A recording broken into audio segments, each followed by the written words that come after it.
with the fuel and energy of the parallel universe.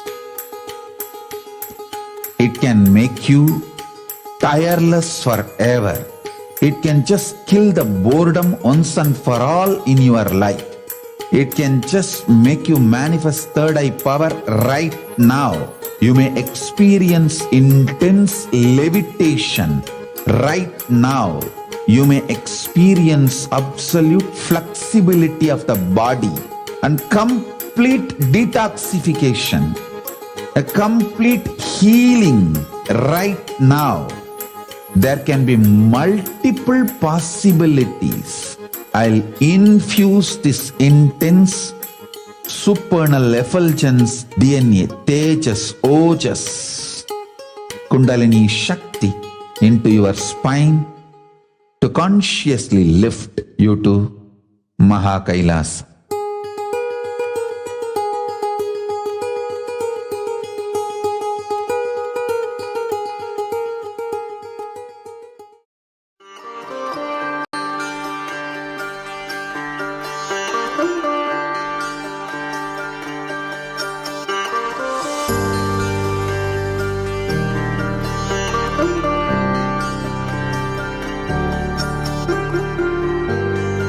KAILASA, the good God country.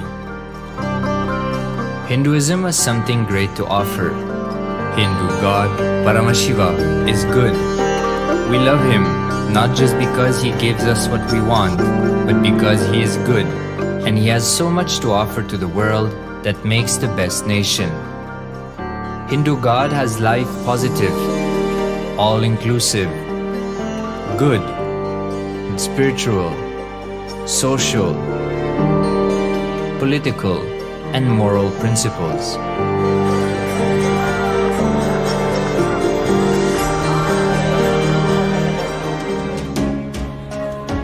Hindu principles are guaranteed solutions for all the major problems of humanity: resettlement, violence and lawfare, impoverishment, inequality, environmental footprint, pandemic and biowar, disputes, feminist movement, women's rights, child rights, minority rights, linguistic rights, human rights. Because Hinduism has the best to offer to the world, KAILASA, standing tall since 1994 for the grand narrative of Hinduism, is the good God's country. Founder of KAILASA, Paramashiva, and his 1008th incarnation, the Supreme Pontiff of Hinduism, Jagadguru Mahasannidhanam, His Divine Holiness, Bhagwan Nithyananda Paramashivam, is the reviver of KAILASA, the enlightened civilization, the greatest Hindu nation.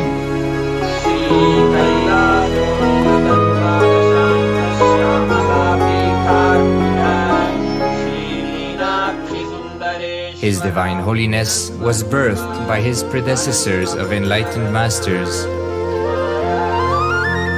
great rishis, munis, siddhas,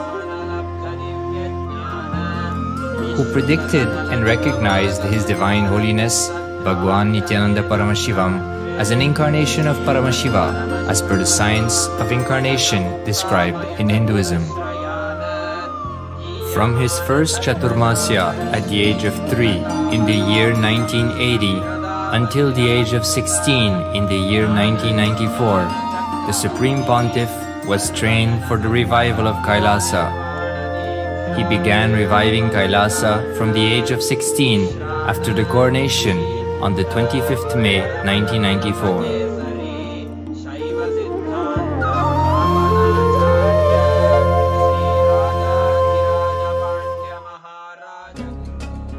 KAILASA that we see today is 26 years of sincere hard work of the reviver and Hindu diaspora all over the world.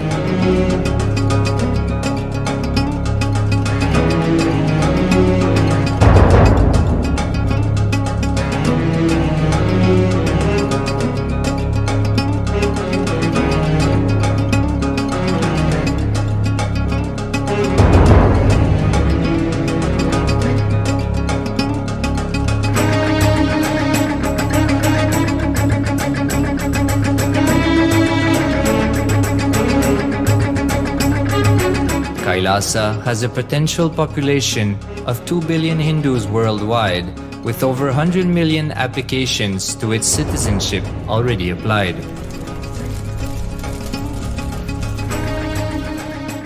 Hinduism has stood over 10,000 years as an enlightened civilization, has been a global beacon of spiritual and timeless wisdom, technology, and culture.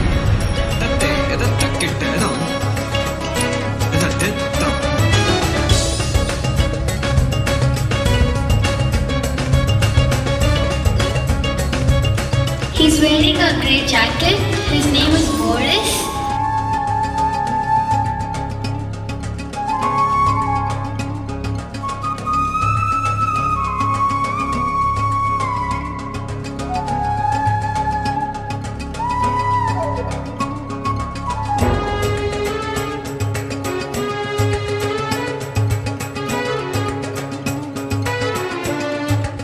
The world's ancient civilization produced more than 40% of the world's GDP.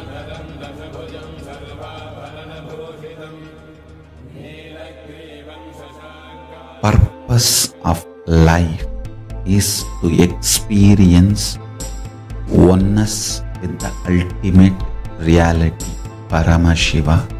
Life exists on the planet Earth for last 40 billion years, and 5 times life faced complete extinction on the planet Earth. But somewhere one DNA, one cell, living organism is thrown out of planet Earth, preserved inside a volcano rock.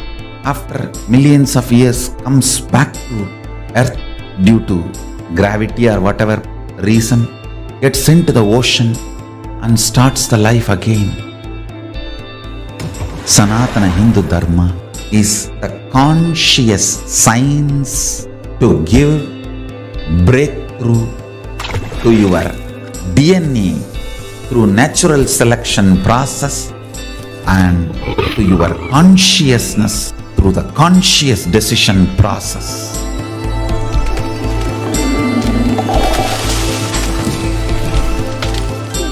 Sanatana Hindu Dharma is a sacred spiritual science. It is not bunch of do's and don'ts. No. Please understand, it is the revelations of sacred truths, cosmic truths, powerful cognition. It is still alive. That science is available, time-tested, foolproof. This science of living enlightenment is the complete solution for all the problems individual or society or modern day humanity is facing. Then you will understand all the problems of the modern day humanity. Sanatana Hindu Dharma is solution. Whether the terrorism or climate change, natural calamities or man-made calamities, for all the problems humanity is facing, the only solution is science of living enlightenment, revealed by Paramashiva from the Vedagamas in the modern day through this body. I am a Hindu revivalist, not by any revolution, but by evolution and setting model communities. Understand? Kailasa is reviving the ancient Hindu enlightened civilization. Paramashiva manifested this Kailasa Mandala, the enlightenment ecosystem and the lifestyle. I am going to revive this whole enlightenment ecosystem, Kailasa, by creating a model Kailasas all over the world. I will work sincerely and revive this spiritual science which is the core for enlightenment ecosystem, making you all manifest the state, space, powers, being, superconsciousness and Kailasa of Paramashiva, and making all of us manifest Paramashiva. In a world ravaged by war, ecological destruction, hatred and division, Kailasa stands as a bold vision of human potential, coexistence, organic living, and alignment with nature.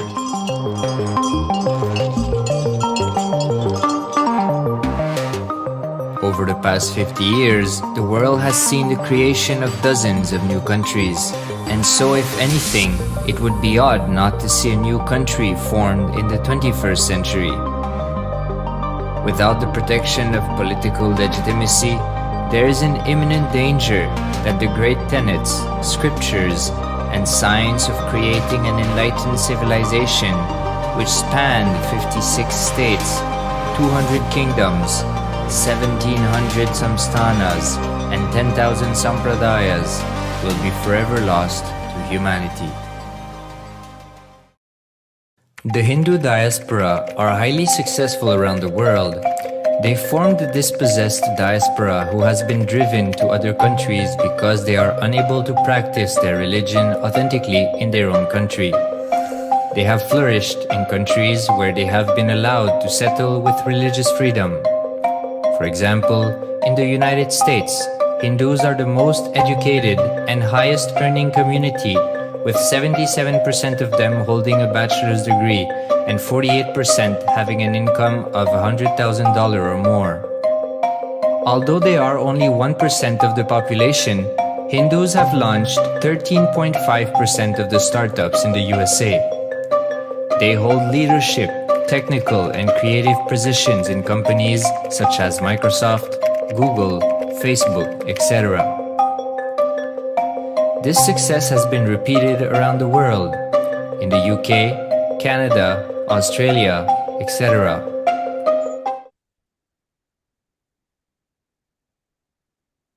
Nithyanandam Paramasukadam Kevalam Jnanamurtim Dvandvatitam Gagana Sadrisham Tattvamasyaadhilaksham Ekam Nityam Vimalamachalam Sarvadi Sakshi Bhutam Bhavatitam Trigunarahitam Sadgurum Tam Namami. Nithyanandam, we welcome all of you to today's Tripurantaka Bhava Samadhi Darshan.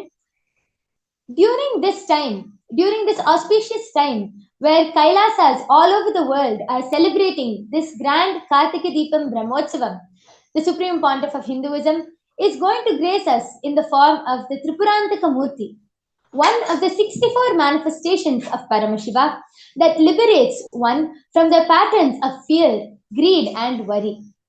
With the grace of Tripurantaka Murthy, we will be able to break free from our patterns and align with the ferocious integrity towards the Guru. Of the 64 manifestations of Paramashiva, Tripurantaka Murthy is the form in which Paramashiva opens all his three eyes and burns the Tripurasuras, the three demons who created havoc among the vertical time zones. The Tripurasuras were able to get away with everything as long as they had a strong feeling connection with Paramashiva through Shiva Bhakti. They were unconquerable. Only when their root patterns of fear, worry, and greed started to take over, their negativities got loaded and their tipping point started. Then Paramashiva as Tripurantaka Murthy burns all three of them just through his third eye. From Paramashiva's third eye, he manifested the whole universe, and just the same way through the same third eye, he burned and destroyed the Tripurasuras. When you are integrated to your thoughts, the whole universe manifests. The universe you need and all that is fantasy and not required gets burnt automatically. And the required thought currents will automatically become your reality. Let us see a short clip on how Paramashiva as Tripurantaka conquers the Tripurasuras and conquer the Tripurasuras that represent the unwanted and negative thought currents of fear, greed, and worry that made them lose their ultimate strength of Paramashiva Bhakti and pave their way for their downfall. So let us now watch a small clip.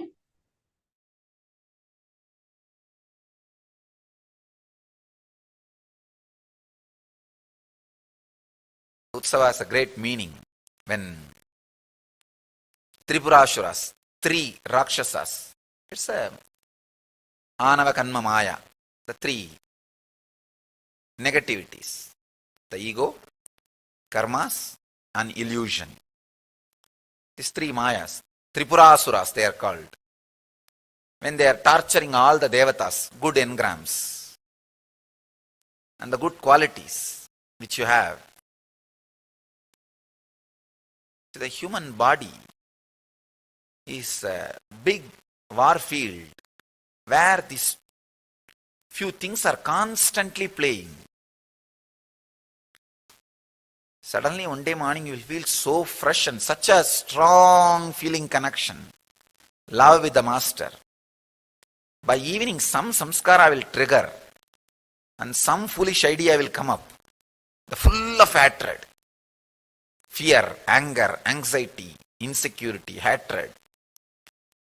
This love-hate relationship goes on and on and on like a churning.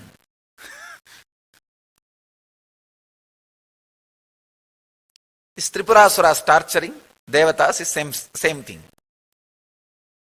Then all the devatas rush to Mahadeva, Shiva. Shiva says, come on, don't worry, I'll destroy those fellows. Let's get ready, let's all go. Shiva wanted all these fellows to see how he is destroying them. So all these fellows said, oh God, let us get ready. They are all packing up, left and right, preparing. Somebody gave the suggestion, after all Shiva himself is coming to destroy, should we not make a beautiful chariot? Indra said, yes, right, you are right, your suggestions are right. They started making a huge chariot. Brahma himself becomes a charioteer. All devatas becomes the sculpture. And Chaturvedas, 4 Vedas become 4 horses. And Yamadharma himself becomes a weapon. And Indra himself becomes a base plate. All the rishis and ganas and munis, everybody becomes some part of the chariot. All their powers becomes the embodiment of the chariot. And during this big process, suddenly Indra got the ego. With so many rishis and munis, ganas, devatas, gods, goddesses, with so much power, why Shiva? Anybody can destroy these 3 Rakshasas. If so much power is united. That's all he thought. And Shiva just smiled. Did I ask for this chariot? Did I ask your help? I just said, come on, come with me and enjoy the scene. But you fellows try to build this chariot and start feeling you are too important in his mission.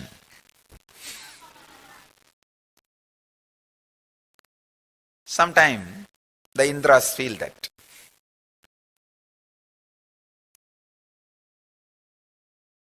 Shiva just smiles and looks at Indra.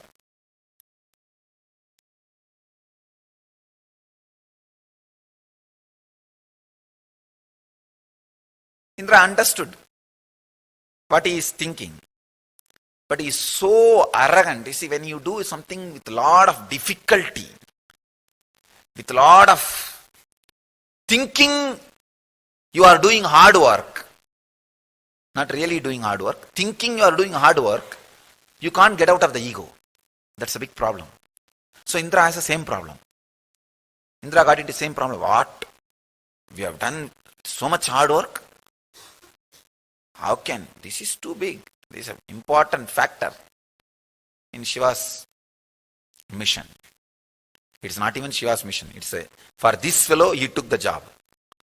For these fellows, he took the job. And see the whole confusion. For the sake of this Devatas, these guys come and cry. He takes up the job. When he takes up the job, he just tells them, come on with me and enjoy. But these guys can't keep quiet. They will try to do something, behave as if they are doing hard work. And they will get into the ego. And then they will tell, it's all because of this hard work. So what to do? Shiva just smiles. And they have done only one mistake in building the chariot. They did not worship Ganesha. How dare you fellows create this whole chariot without worshipping me? And the moment they completed the chariot and tried to move, he came and broke the axle. Axle got broken. And now the whole chariot is down and Indra is in a big depression. He rushes towards Shiva. Only when the depression comes, sometimes sense also comes into the brain. He runs, not ordinary depression, it's like a suffering, depression because of suffering. Inability. He runs to Mahadeva. Mahadeva smiles at him and says, don't bother. Your chariot is not required. Without that, the job will be done. Just wherever he is sitting, from there he just opens his third eye. And all the Tripurasuras are completely burnt away. They are burnt. Indra was shocked. Oh God, how much of energy, effort we put and created this whole chariot. And thought only because of this chariot you will be able to destroy the demon. Not only you don't need chariot, you don't even need to move. Destroyed these Tripurasuras. Now what to do? We already built this chariot. Please accept this as our humble offering. Shiva said, now you have sense. Now you have sense. Understand? It is not required for the mission which I took up for you guys. Maybe as your love and gratitude, now it can be enjoyed as pleasure. Shiva says, go and worship Ganesha first. They go and worship Ganesha first. Then Ganesha fixes the axle back. Then Shiva goes on a jolly ride. A playful ride on the chariot. Goes around all the Tribhuvanas, Sabdalokas, blessing the people. That is the Rathotsava, chariot Utsava. And without completion, even Shiva cannot win starting anything. That is what Ganesha proves. For a war with the Tripurasuras, Shiva starts without doing completion. Of course, it is not Shiva's responsibility. Shiva is always established in the space of completion. But the people who organized, the other energies who are involved, they did not do the completion and start the war. So immediately Ganesha comes and breaks the chariot. Muppuram yeri seida achivan urairadam achadu bodi seida aditira. There is a beautiful Tamil verse by Arunagirinatha Swami. Even the Shiva who has burnt the Tripura, Muppura and Mahadeva, even his chariot was broken by Ganesha to teach a lesson to the Devatas. Then all the Devatas come and complete with Ganesha. Mahadeva himself completes with Ganesha. Immediately Ganesha says, come on, now let's start. He removes all the incompletions and Tripurasuras are immediately burnt. The purpose is achieved. If somebody needs to be destroyed, first thing Paramashiva will do to them is he will remove his bhakti from them. He will make them nastikas.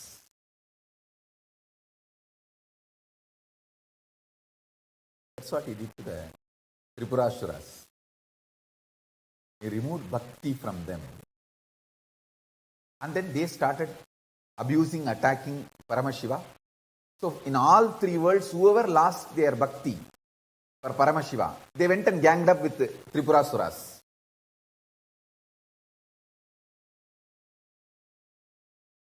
And then the Tripurasuras and their whole gang destroyed themselves by their own arrogance and their own ego and their own abuse.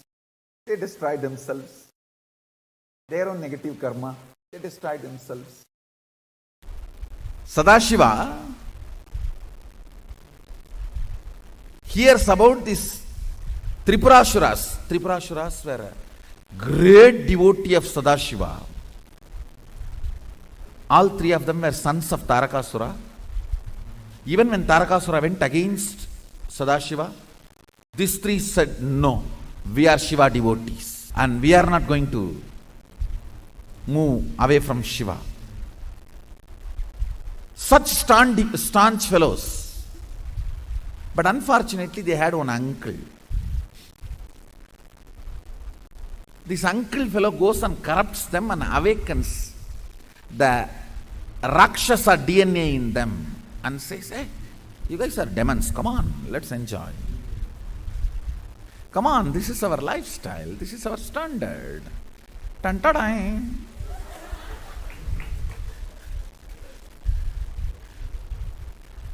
And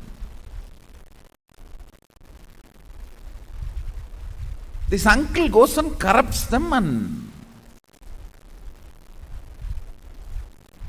through the peer pressure he makes them do all the non-integrity things.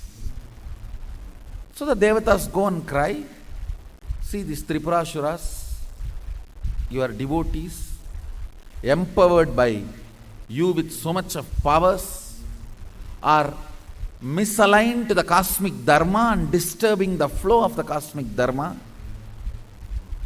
Nobody can touch them because you empowered them. What to do? Something has to be done. They have to be destroyed now. Simple. Sadashiva looks at Narada and tells, go and talk to that uncle who spoiled them. To take the next step, just remove Shiva Bhakti. Over. That's it. Narada does all this job very well. He goes and tells the uncle, hey, you have done such an amazing job of moving them out of... They are almost becoming devatas. You should retain your identity. Wow, now you almost made the whole thing Pakka Asuraloka. And why unnecessarily these big Shivalinga and temples? Shiva Bhakti is not the identity, or it's not fitting with this whole Asuraloka setup. It's something out of place. That uncle fellow, don't worry, I'll manage, don't worry. So he made sure next few days the drunk time was expanded little more, and few days Shiva Puja is broken. Understand? Bhakti need to be practiced till the oneness manifests completely.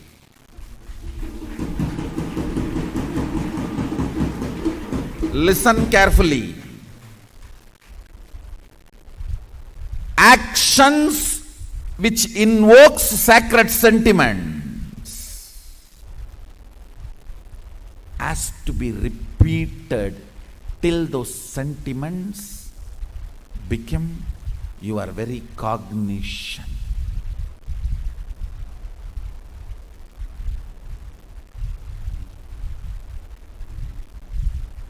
Just few days.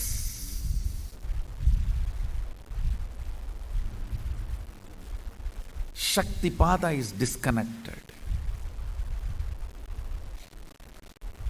That is enough for them to lose the Shiva Bhakti. And all it takes is just few months. Few months, if you don't do puja, you will even forget you took Shiva Diksha, Visesh Diksha. It will all become just old, good memories. Okay. Those days I used to be very active and overactive, I think. Just removing the Shiva Bhakti is enough. They were completely destroyed. Understand, seeing Arunagiri Yogeshwara as the symbol of ultimate. He is ultimate, that is different. Seeing him as the ultimate was the gunpowder. Integrity to him was the compacting process. So just one word, initiation, that fire, Onada.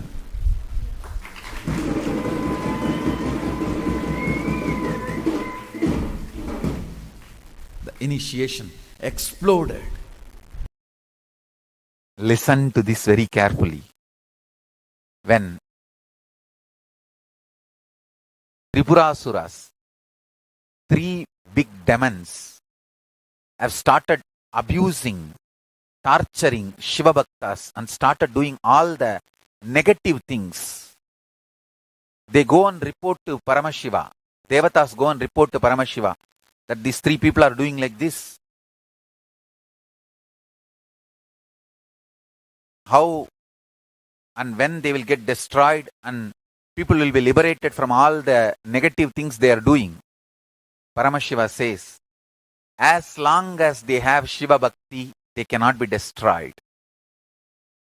Immediately, Devatas plan and send some people, poison them against Shiva, and they lost, the 3 demons lost Shiva Bhakti. See, already the negative karmas were getting loaded, and they just tipping, the tipping point, when they lost the Shiva Bhakti over,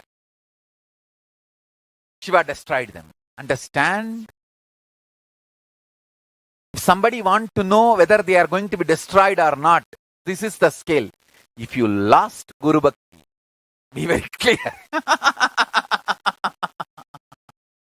If you lost Shiva Bhakti, that is the tipping point. When the Guru Bhakti is taken away, the protection is taken away. Understand?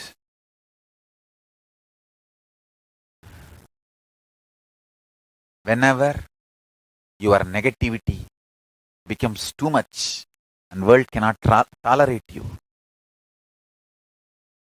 you need to be cleaned up. Kalabhairava removes your Guru Bhakti.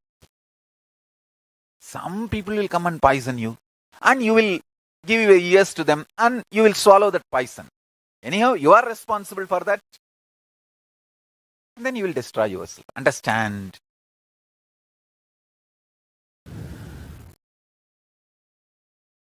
How the Tripurasuras destroyed. Same way only, people who drink the poison of the detractors, abusers, destroy themselves. Releasing Ganga to the Bhuloka.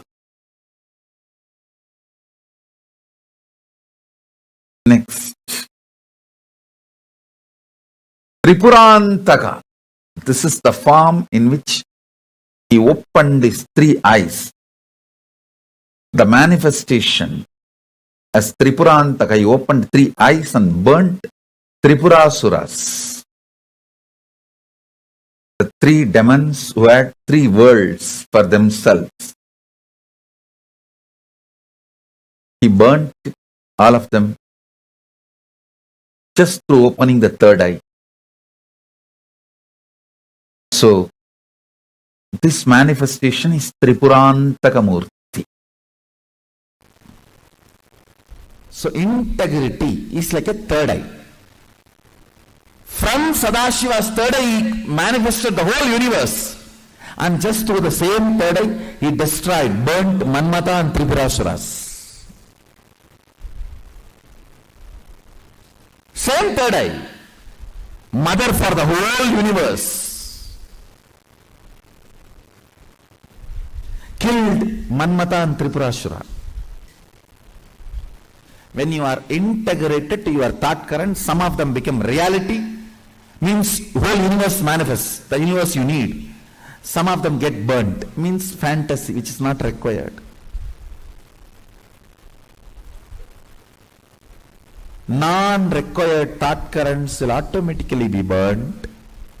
Required thought currents will automatically become reality.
Whatever I shared till now, condensing the whole thing and reviving it as experience, starting from completion, unclutching,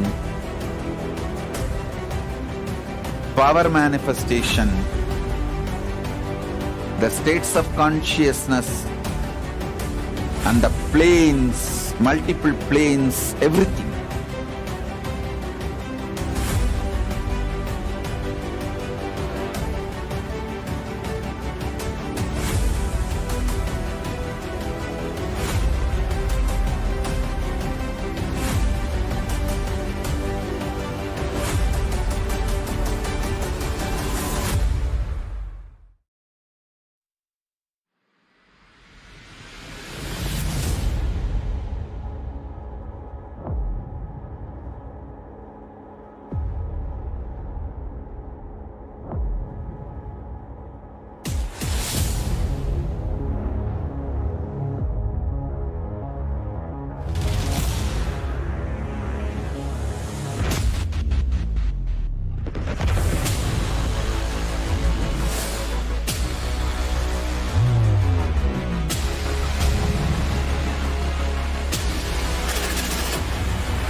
You will become Paramashiva.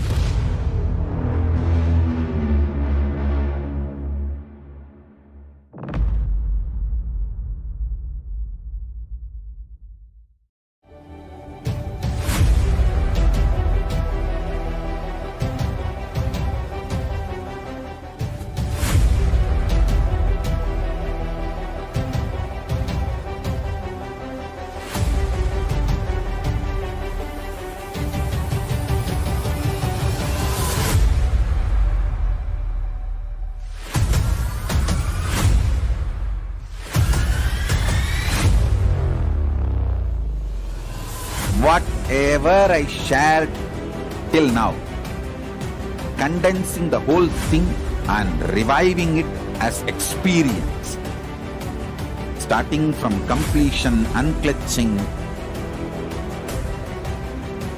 power manifestation, the states of consciousness, and the planes, multiple planes, everything.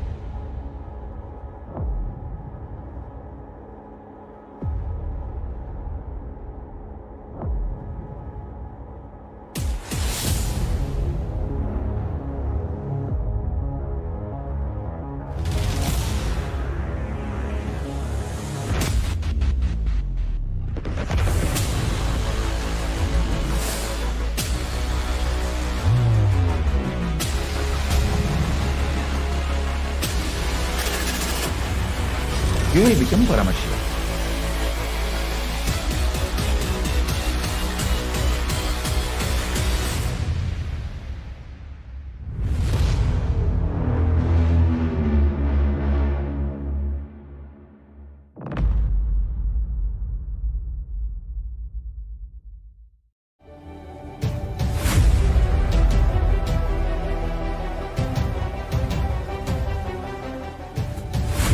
With lot of problems and due to the imbalance that the humanity is suffering from, whether it is fear, greed, worry, whatever.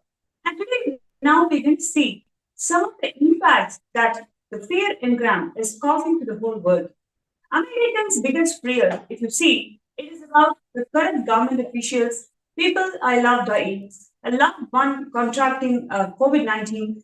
I'm sure this COVID-19 and global pandemic has infused a lot of fear in the coming generations and people, especially who are suffering with these diseases, and the economic crisis that had an impact on it.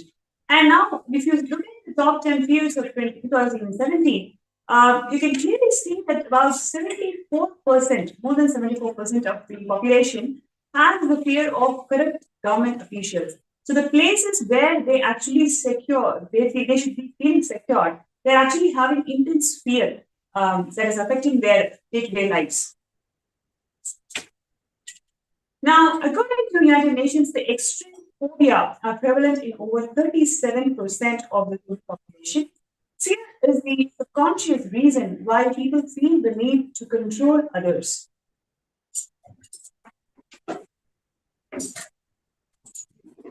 And what you're looking at it is the how do people now so far we have seen about fear. Now let's look into the engram called worry. Both fear and worry are one of the are two major engrams that affect the humanity today. And if you take the worry, what are the common points that people worry about? Especially if you take different countries, France. In France, people worry a lot about unemployment. And in Mexico, it is crime and violence. So what you see here is, as per the geography, the population has worry and fear on different aspects that the society is facing. So the world's biggest mental health crisis is worry or the anxiety. An estimated 275 million people suffer from irrational anxiety that borders on abnormal behavior and inefficient decision-making ability for the larger part of their lives. Since 1995, the top 1% have captured nearly 20 times more of the global wealth than the bottom 50% of the humanity. And if you look at the figures, $2.5 billion a day is what today's wealth affecting ratio is. Now, greed has a strong biological basis. However, it was even a stronger social basis. It's an insatiable desire for more income, more possessions, more influence, more power, more privileges, more anything, in fact. And how this particular engram affects our today's life. So this is what we've been looking into. See, the today's three major problems, major demons that we are all facing is fear, worry, and greed. All these three engrams have actually personally affected each one of us within. And now, how do we really make an impact, make a cognitive shift of all of these three demons within? It is through the Bhava Darshan of the Tripurantakar, one of the 64 manifestations of Paramashiva, by going beyond all these emotions, by going beyond all these engrams, having the third eye awakening as one of the tools, one of the techniques where we can go beyond all these engrams and be in the space of unclenching and manifest superconscious powers of Paramashiva. And whenever these emotions, these demons in the planet Earth, the proportion of these demons in the planet Earth raises to a higher and higher frequency to bring the righteousness in the planet Earth, Avatar descends to elevate the consciousness of the humanity from their lower states of frequency. And it is the bhakti, it is a deep yearning of the whole of humanity, whether it is the population, common masses like us, or the higher beings like rishis, munis, all the enlightened masters and sages, every single person deep yearning for the presence of Avatar in their lives. Now, that is exactly what has happened in today's century. The Supreme Pontiff of Hinduism, who is the Paramavatar of Paramashiva, has descended to this planet at our current times just to liberate all of us from these engrams. Now, let's take a look at his contributions on the humanity, how he has evolved and raised the consciousness of the human beings to liberate them from these engrams like fear, greed, worry, and more.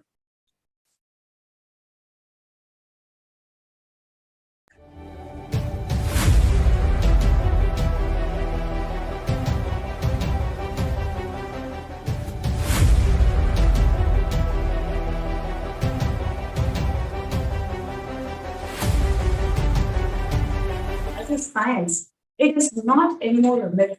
Every single technology that the Hinduism has produced, the Supreme Pontiff of Hinduism has actually made it as a huge science. The Supreme Pontiff of Hinduism has born in the temple town of Tripurantaka, and he was recognized as enlightened, as the incarnation by several enlightened masters and beings. He holds the coronations of various spiritual kingdoms, about 21 spiritual kingdoms over the years. He is the current incumbent emperor of Surya Vamsa Suragi Samrajya, and he is the 23rd Guru Mahasannidhanam of Dharmamukti Swarva. He is the 293rd Guru Mahasannidhanam of Shamala Sarvapitham, present Mahamandaleshwar of Mahanirvana, and he is the 1008th Acharya Mahamandaleshwar of Atal Peetham. He is elected as the Supreme Pontiff of Hinduism by congregation of over 1,000 plus Hindu seers and pontiffs. The Supreme Pontiff of Hinduism has formed the sovereign state of Sri KAILASA, which is the first nation of all the Hindus. KAILASA is the revival of ancient, enlightened Hindu civilizational nation with its sovereign territory.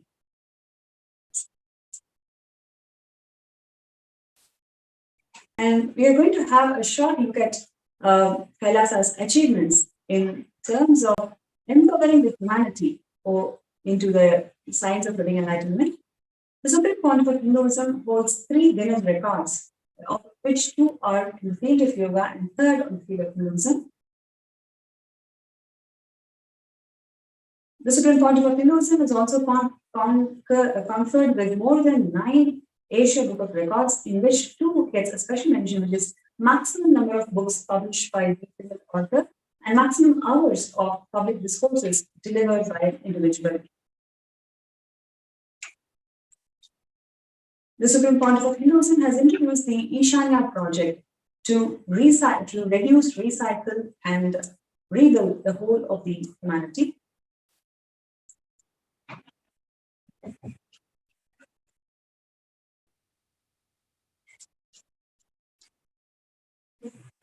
The Supreme Pontiff of Hinduism has formed the Sri KAILASA nation, which is the first nation of all the Hindus. And it is a significant milestone in the history of the Hindus where the permanent ambassador of Sri KAILASA has brought out the brutal persecution that the Hindus faced over the millennia and what the Supreme Pontiff of Hinduism has faced more than a decade.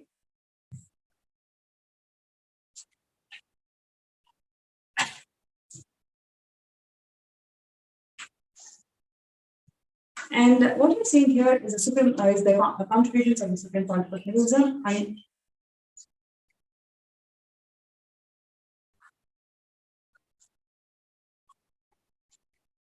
The Supreme Pontiff of Hinduism's contribution under No Hungry Stomach Project. KAILASA's multifarious efforts of eradicating world hunger has been consolidated and reconstructed under an international humanitarian agency called REDO. And REDO aims to prevent hunger by deploying thousands of trained religious peacekeepers worldwide and uses Vedamic methods and techniques to nourish communities through crisis and beyond.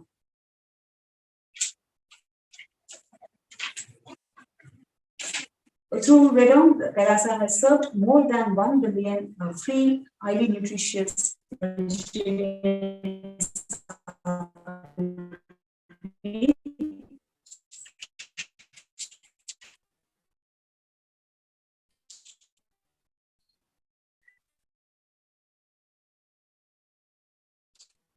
And all of these techniques are on serving the sacred source scriptures of Vedas and Agamas.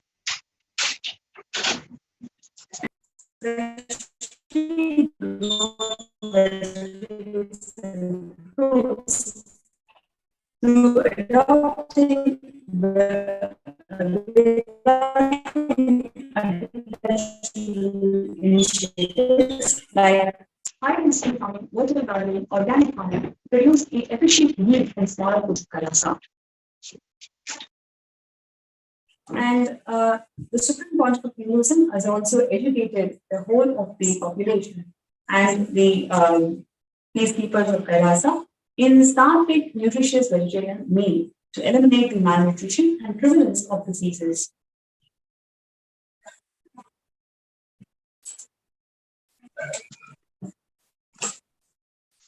Although COVID-19 pandemic has doubled the efforts to reach more and more people in affected areas, no pandemic or disaster has been an obstacle in achieving the No Hungry Home project. In global and national emergencies, the Red Home Agency is often the first on the scene, providing food assistance to the victims of the floods, hurricanes, and natural disasters, as well as highly affected areas. And let us look into the humanitarian response plan spearheaded by the Supreme Pontiff of Hinduism over the years.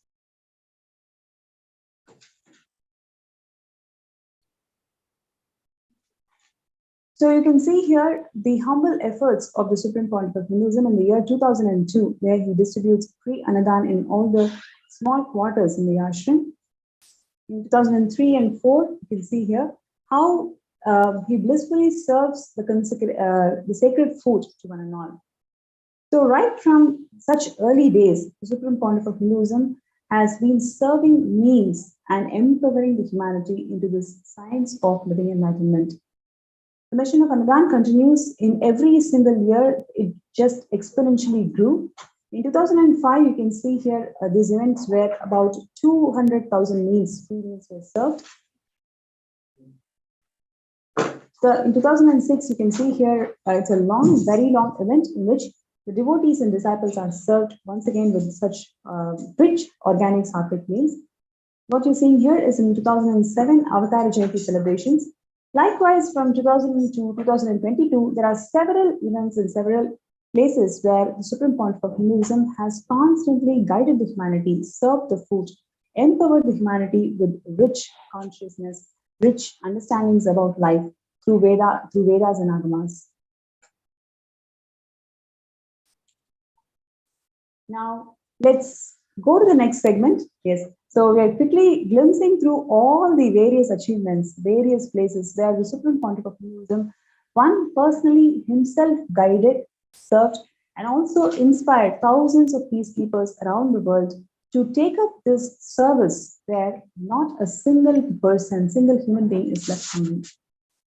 And when the whole world actually closed their doors, it is the Supreme Pontiff of Hinduism who opened his Kailasas around the world to one and all and ensure that they all get the food and nobody remains hungry.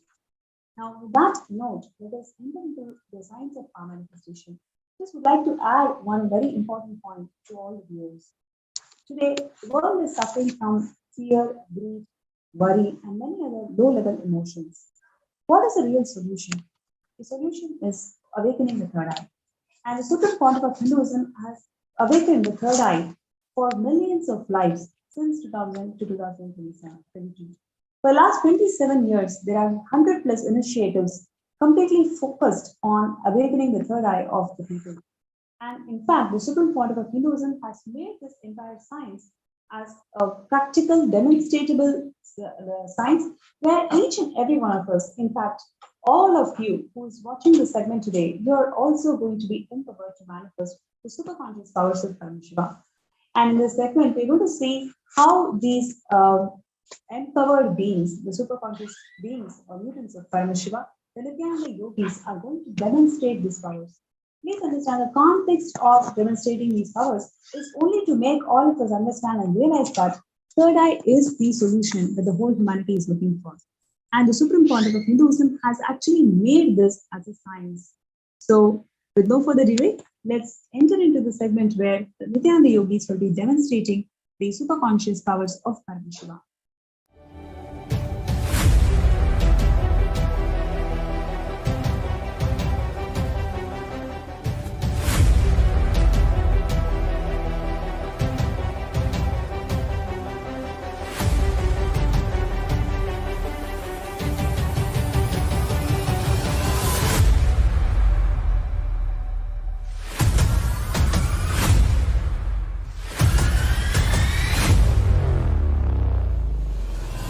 Whatever I shared till now, condensing the whole thing and reviving it as experience, starting from completion, unclutching,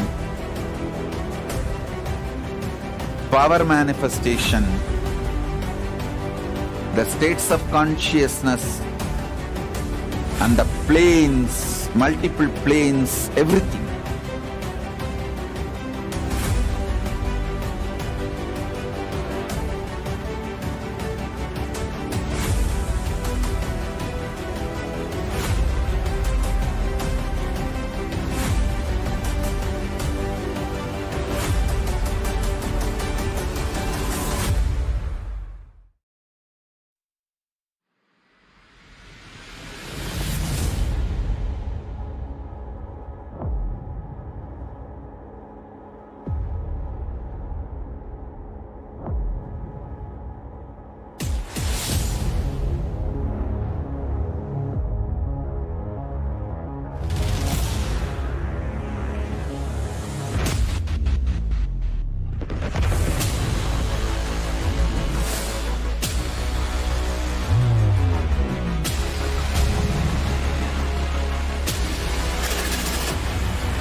You will become Paramashiva.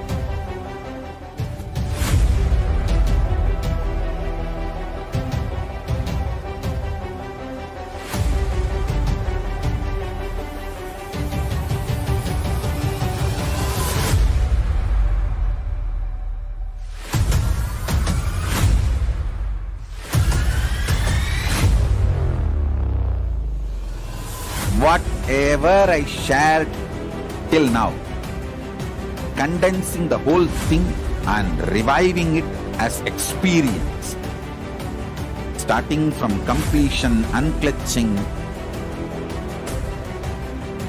power manifestation, the states of consciousness and the planes, multiple planes, everything.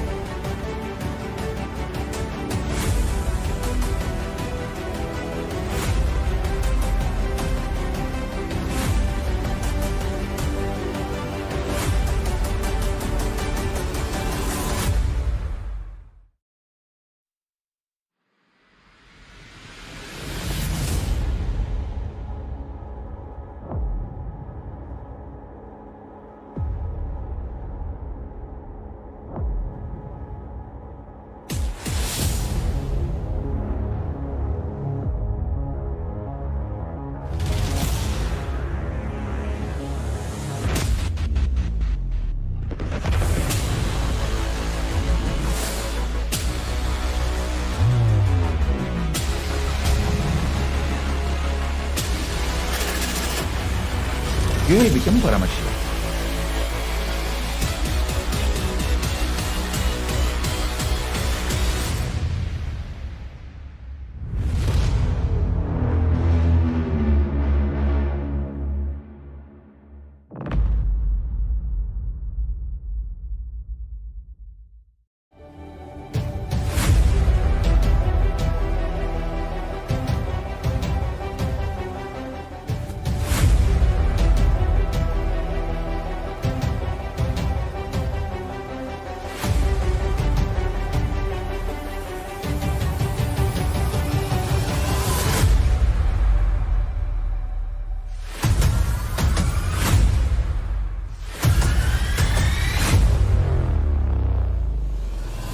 Whatever I shared till now, condensing the whole thing and reviving it as experience, starting from completion, unclutching,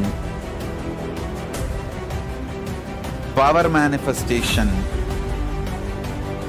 the states of consciousness and the planes, multiple planes, everything.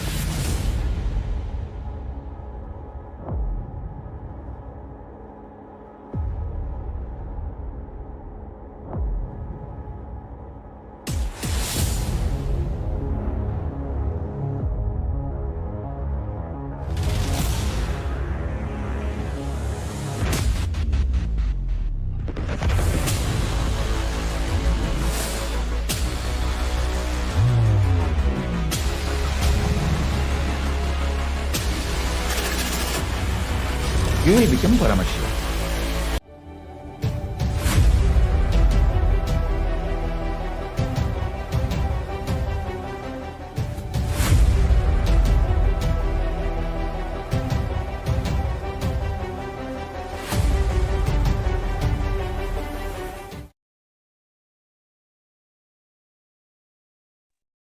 Yes. Nithyanandam, everyone. Let's now enter into the next segment of today's webinar, which is the power manifestation segment. Before we, the Balasins of the Nithyananda Gurukul, are honored and excited to be demonstrating this extraordinary Shakti to you. My name is Vaniti Yogapranananda and I will be your host in today's segment. So before we jump into the demonstration of these extraordinary Shaktis, let us enter into a small introduction to understand more about these Shaktis. In the Vedagamas, the source scriptures of Hinduism, Paramashiva reveals in elaborate detail that every human being is hardwired to be able to manifest the 463 plus extraordinary Shaktis of Paramashiva. Manifesting Shaktis is described as a system, a method, and a science for human beings to be able to explore the various states of consciousness. Shaktis manifest from the fundamental cognition that you are the divine and that you need to manifest the divine, not from the cognition that you are a man and that you need to reach the divine. So let us now understand the difference between Shaktis and Siddhi. Shaktis express from a deep feeling connection with the divine and high integrity with the Guru, and Shaktis are permanent. And whereas Siddhi are powers which express from tapas or penance for enlightenment. Shaktis are on the path of enlightenment, whereas Siddhis may divert you from enlightenment. Shaktis manifest through ordinary human beings in an extraordinary way, and they are permanent, whereas Siddhis are not permanent and may divert you from enlightenment. So, how is this whole science of power manifestation authenticated? This science of power manifestation is authenticated through 4 types of evidences, also known as pramanas. The first is the Shastra Pramana, which is the scriptural reference from our source scriptures.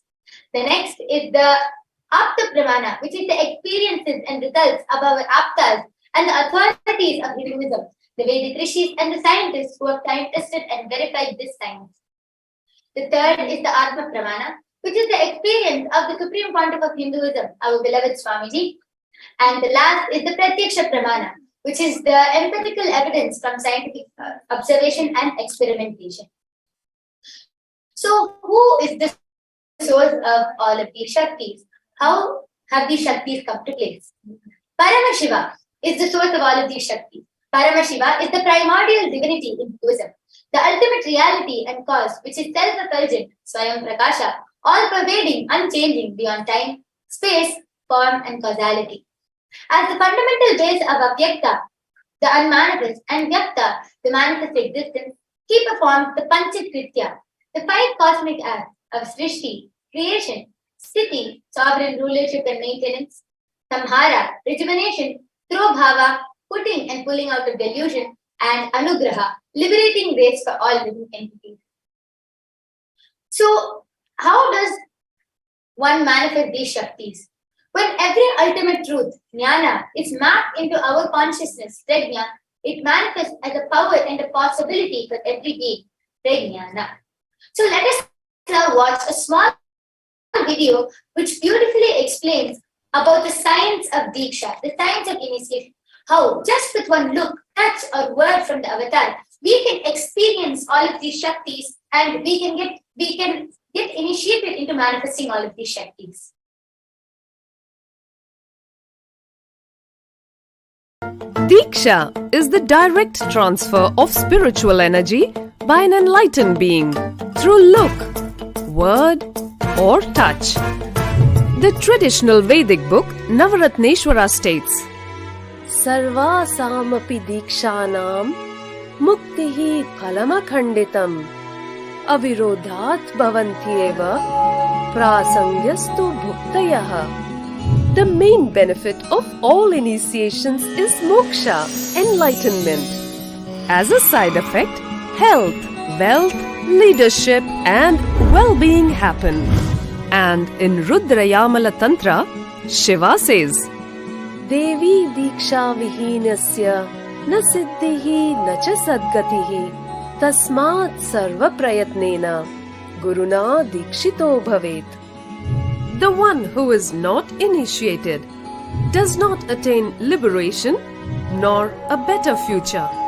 So by all efforts, one should get initiated by Guru. What is the science of initiation?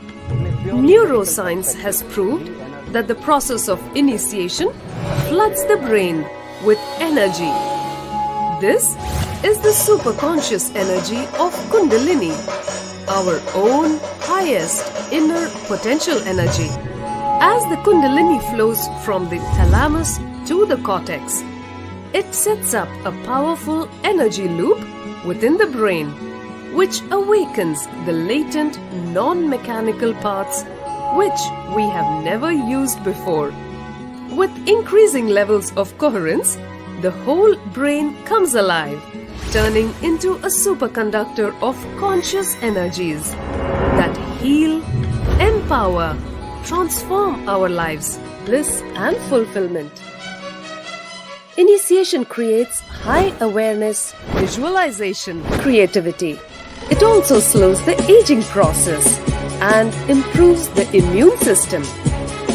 Kundalini awakening, healing experience, levitation, teleportation, materialization. Experience the power of initiation through a range of exclusive programs conducted at the ashram.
Yes, sorry for the technical glitch.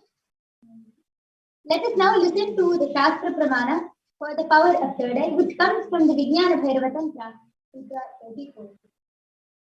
Kapalantarmanonyata Tithannilitalochanaha Ramena Manato Darjat Lakshaye Lakshamuttamam.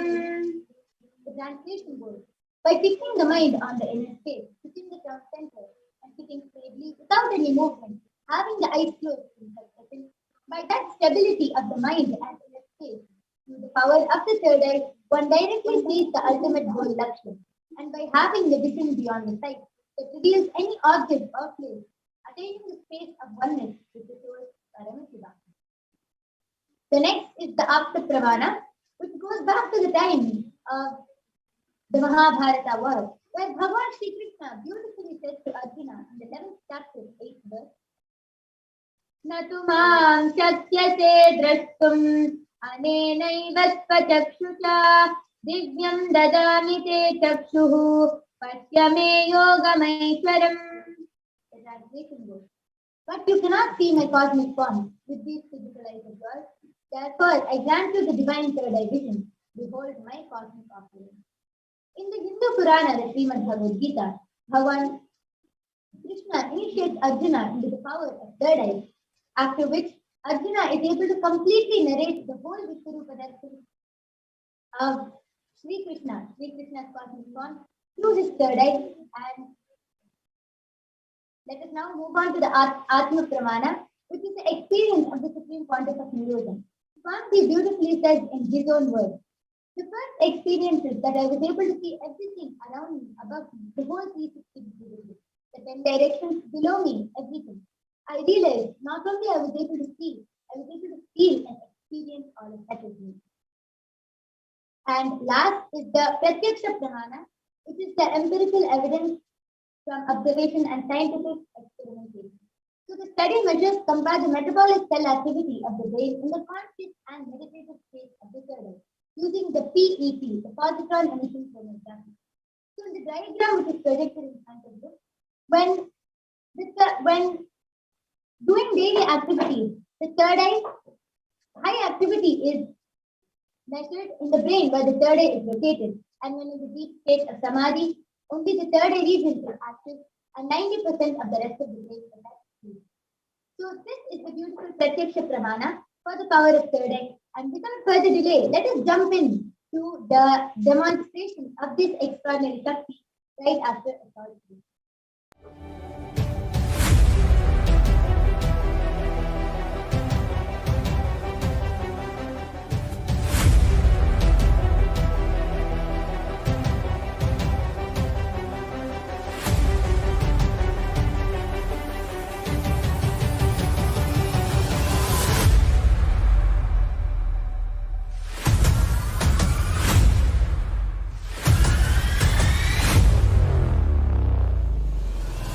Whatever I shared till now, condensing the whole thing and reviving it as experience, starting from completion, unclutching, power manifestation, the states of consciousness, and the planes, multiple planes, everything.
You will become Paramashiva.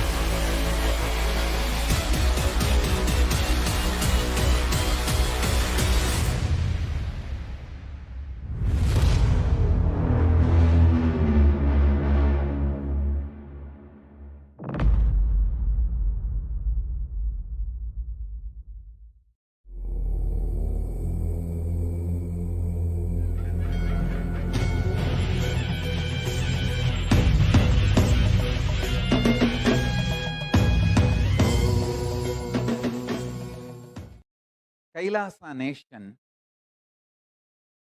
is the most ancient enlightened civilization, Hindu civilizational nation.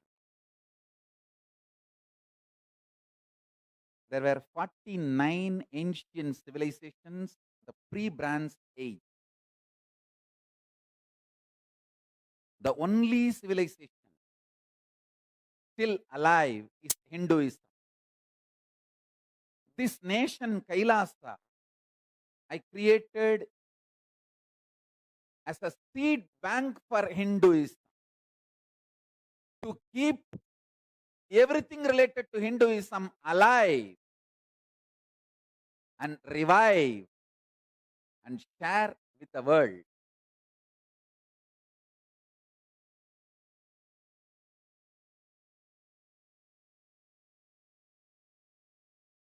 With the grace of Paramashiva, with the blessings of Paramashiva,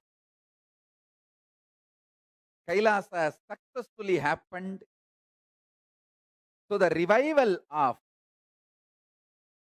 ancient, enlightened Hindu civilizational nation has happened with its own territory. As on now, we have territory more than one places. And we are also getting from few more countries, few more smaller islands and small territories. I am stitching all of it and forming United States of KAILASA. Soon I'll announce the location where all we have our territories,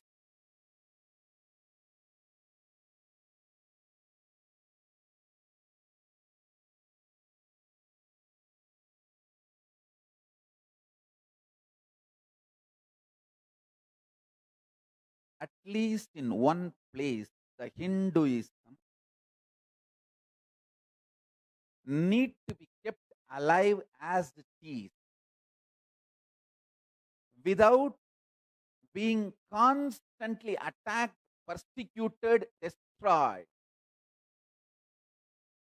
I wanted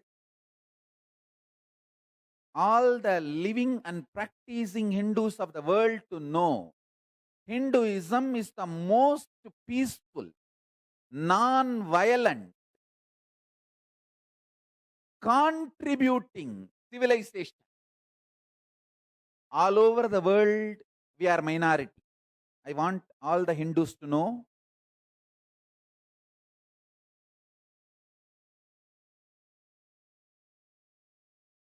Yes. Nithyanandam, let's now enter into the beautiful demonstration of the power of third eye. Along with me, I have Maniti Virijananda, who is going to be demonstrating this extraordinary Shakti to all of us today. So, I have the surgical eye patches with me here today, and these are tested by the ophthalmologist and completely proven that no light can enter once it is placed on Margarita's eyes. It will completely stick around her eye socket and not let any light to enter. So I will be placing this eye patch on Margarita's eyes now.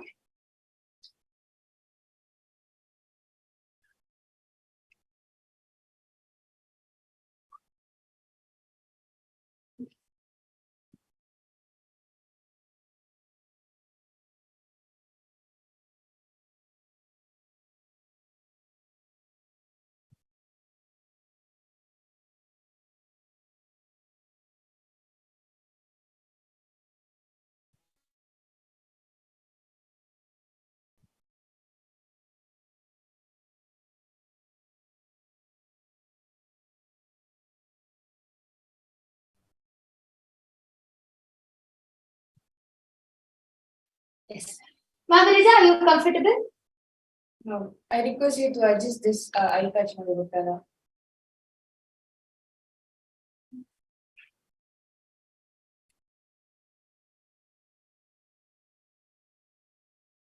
Yes. Now are you comfortable? Yes. Yes, beautiful. So as all of you can see, Margarita's eyes are completely closed. And now we will be entering into the demonstration. So today Margarita has something very interesting for us. Margarita, why don't you go ahead and share what we are going to be doing today?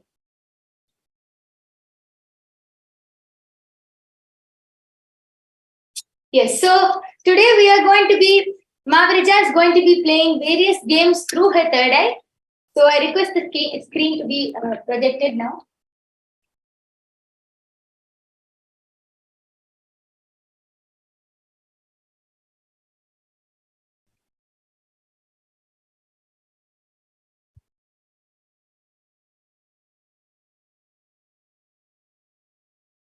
Meanwhile, for all of the viewers who are watching, if any of you would like a remote vision, please go ahead and post a comment in the chat below, even in the YouTube comments. I request all of you to go ahead and post your comments below. And towards the end of this demonstration, we will be manifesting the power of remote vision also.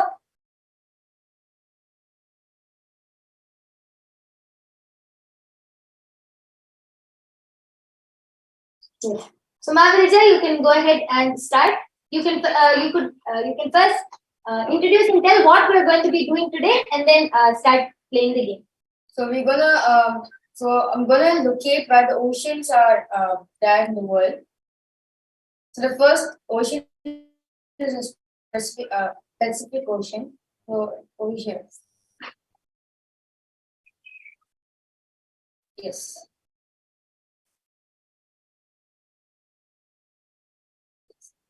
Next is the Southern Ocean. Over here.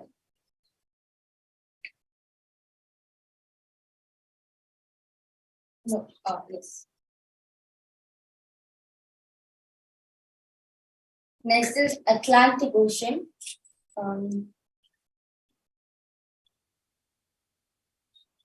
over here.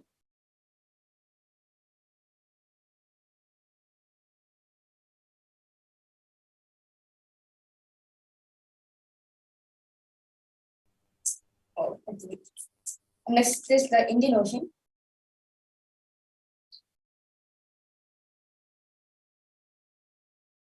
And last is the Arctic Ocean at the top.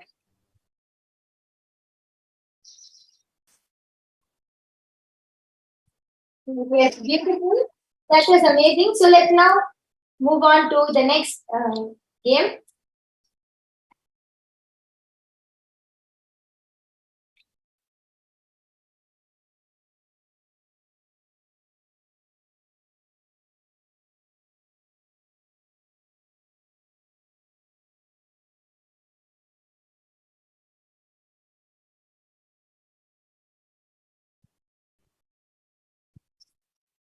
Yes. So next we'll be pointing them out through the third eye and reading all the options also.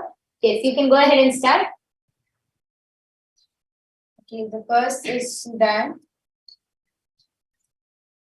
Yes, you can read out the different options also, which is there, Mamadja. The different options are the South, Moscow, Khartoum, and Algiers.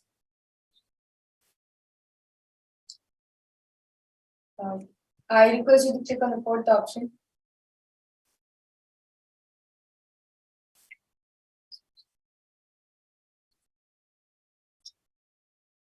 Yes. Amazing. Let's move on to the next. Next is Afghanistan. I request you to click on the third option, Kabul. Yes, that is correct. Next is Finland. I request you to click on the second option.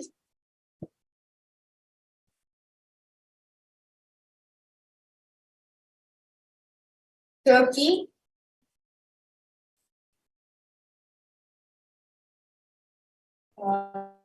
Fourth option. Maharija, could you repeat that a little louder? The fourth option.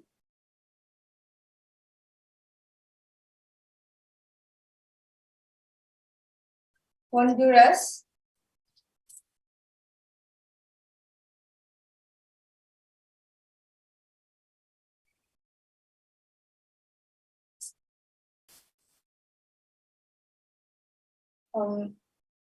I request you click on the third one.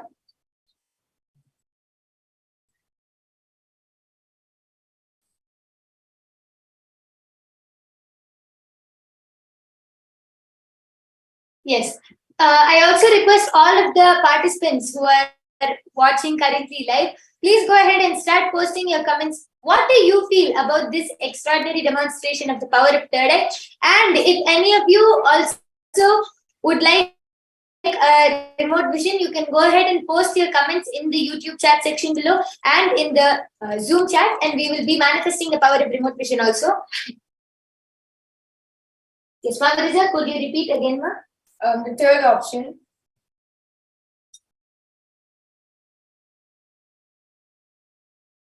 Yes, good job. Canada. The first option.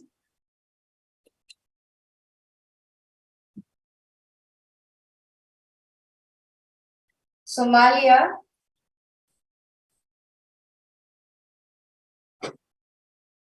The fourth option.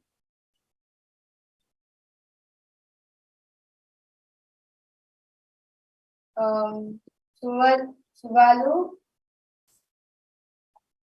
The second one.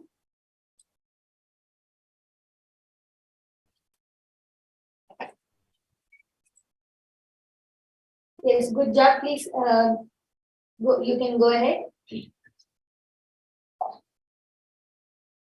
Bolivia.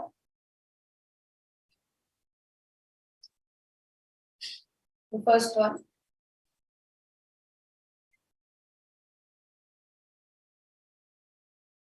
Zambia. The last one.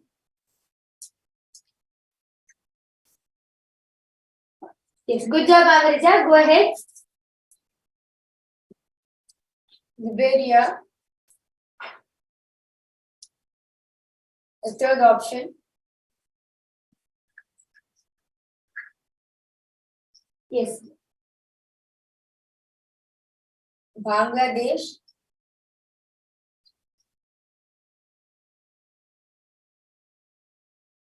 Yes, Margarita, you can also read out all of the options and then choose from them. The options for Bangladesh are Dhaka, Oslo, Bishkek, Pyongyang.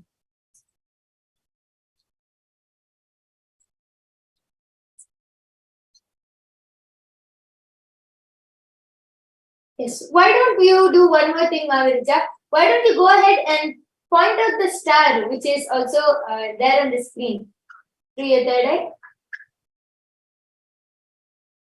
Yes. So now you can go ahead and choose your option. Because you click on third option. Yes, good job. Please continue. Next is Samoa. Because you click on third option.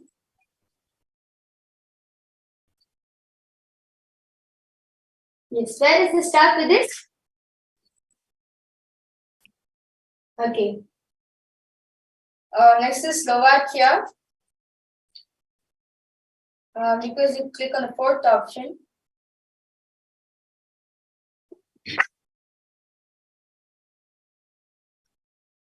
Uganda. The first one.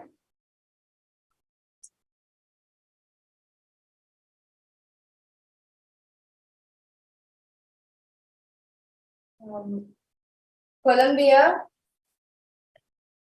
The first one, Bogota. Yes, good job, Margarita. Vanuatu.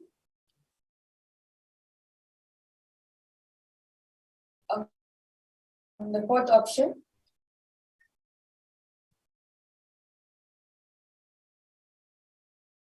Syria, Damascus.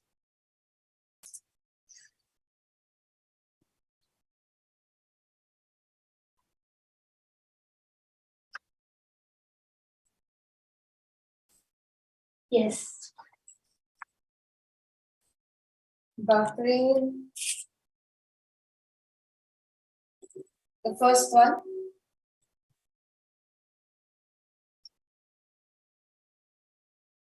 Yes.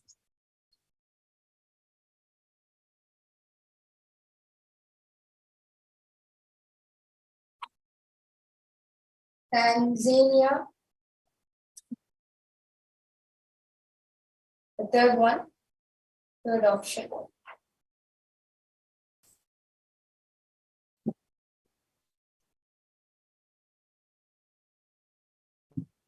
Margarita, could you repeat that a little louder? The third option.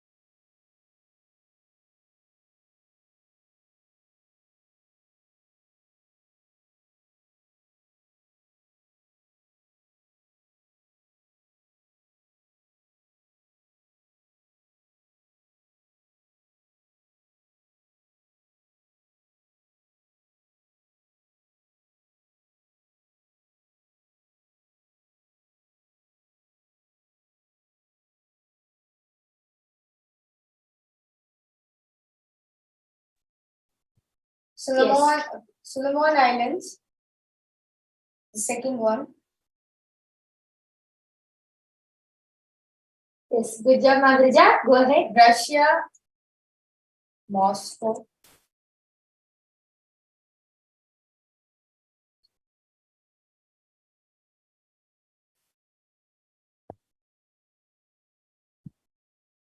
Suri Namu.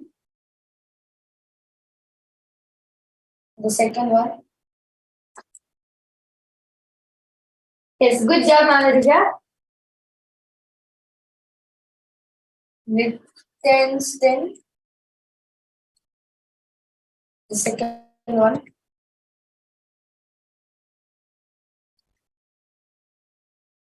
Yes. So that was beautiful, Maharija.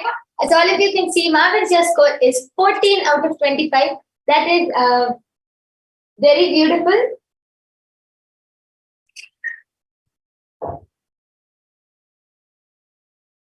Yes. Meanwhile, I request all of the viewers, please go ahead and also post your comments if you would like remote vision, and we will be doing the remote scanning also for all of you.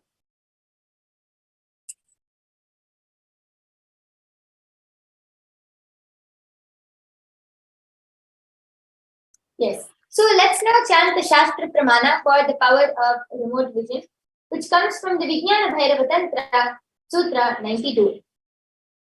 व्योमाकारं स्वमात्मानं ध्यायेद्दिग्भिरनावृतं निराश्रयाचितिशक्तिः स्वरूपं दर्शये तदा. Why don't you go ahead and read out the translation? Bhagavan Paramashiva says, concentrate and cognize with restful awareness on one's self in the form of vast etheric space or sky, Vyomakara, which is limitless in any direction whatsoever. Thus, the Chitti Shakti, the power of consciousness, free from all support, reveals and manifests herself as a form of one's essential nature of the self. Yes, beautiful. Let's now move on to the Apta Pramana for the power of remote vision, which goes back to the time of the Mahabharata war, where Sanjaya was the charioteer of the blind king Dhritarashtra and was initiated into the power of Dura Drishti, remote vision, and Dura Shruti, remote hearing, by sage Vedavyasa. Sanjaya was able to narrate the 18 days long war completely in detail to the blind king Dhritarashtra, and was even able to read that which was happening in one's mind, that is thoughts. So let's move on to the Atma Pramana for the power of remote vision, which goes back to Swamiji's childhood. Narayana Swami Tata was one of the gurus of the Supreme Pontiff of Hinduism and was well known in Tiruvannamalai to be able to see remote distances at ease. One day, a senior police officer came to Narayana Swami Tata seeking help to find a thief whom they were searching for the last 1 week. Narayana Swami Tata turned towards the Supreme Pontiff of Hinduism and asked him to scan the whereabouts of the thief in a mirror with the black paste the Jnanandana applied and show the police officer. The Supreme Pontiff of Hinduism was not only able to scan the whereabouts of the thief in the mirror, but was even able to show the police officer the same, after which the thief was caught red-handed in the same location as revealed by the Supreme Pontiff of Hinduism. The last is the Sakshi Pramana. So now all of you are going to be witnessing the live Sakshi Pramana, the live demonstration of the power of remote vision now. So I request the comments also to be projected.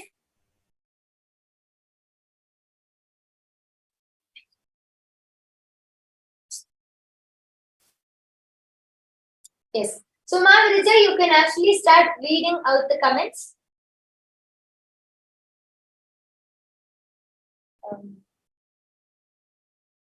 So this is on the official page, YouTube comments. So one thing, the first comment which I'm ready to see is Enlightenment has posted Namaste, a rose, two rose, a hibiscus, a light pink flower, and a bouquet. Next is KAILASA chess plant. He has posted a heart like green.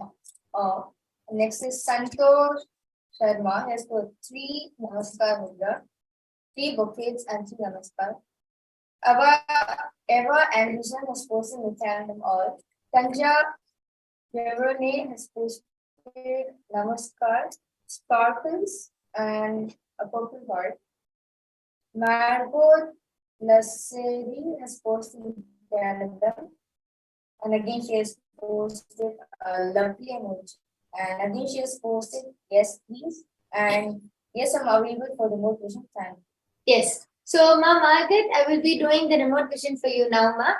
First, I will be chanting the Mahavakya Om Nithyananda Paramashivoham, which is the direct passport to connect to Paramashiva and to fall into the space of oneness with Paramashiva to manifest these extraordinary Shaktis. Om Nithyananda Paramashivoham. Om Nithyananda Paramashivoham. Om Nithyananda Paramashivoham.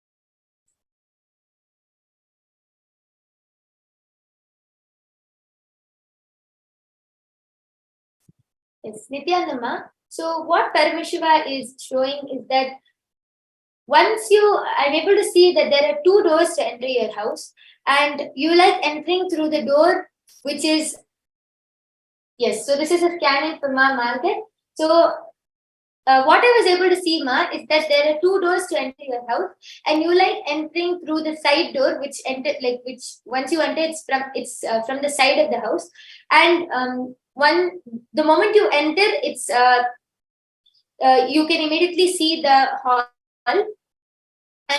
and immediately to the left side, I'm able to see there is like a small there's a picture. A small picture hanging on the wall, and once you enter little you just go a little bit further towards the left, the kitchen is there.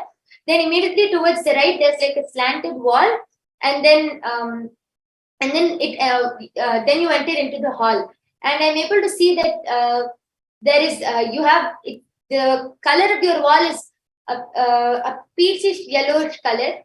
There's more of a yellow tinge to your wall, especially in the living room. I'm able to see.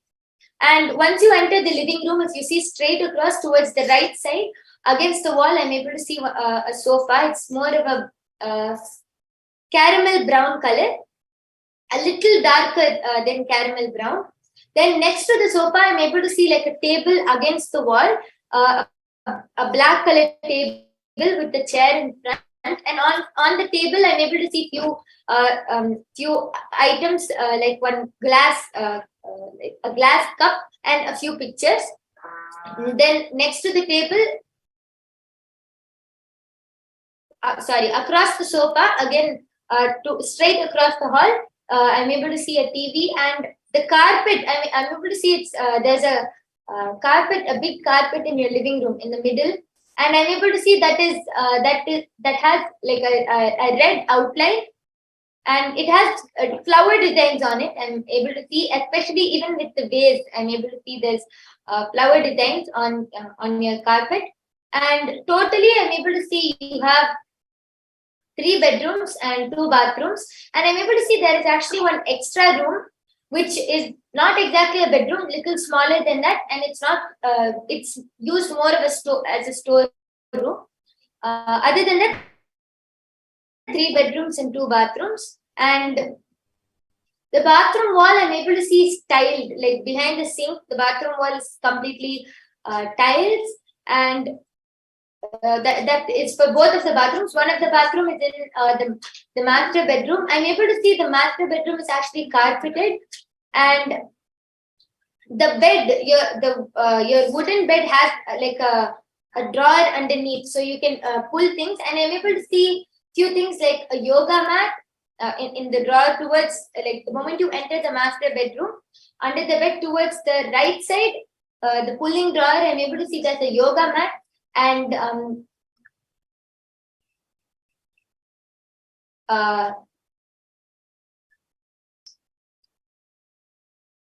and a skipping rope. And inside, in the master bedroom itself, I'm able to see the color of the curtains. It's like the master bedroom is cool colors.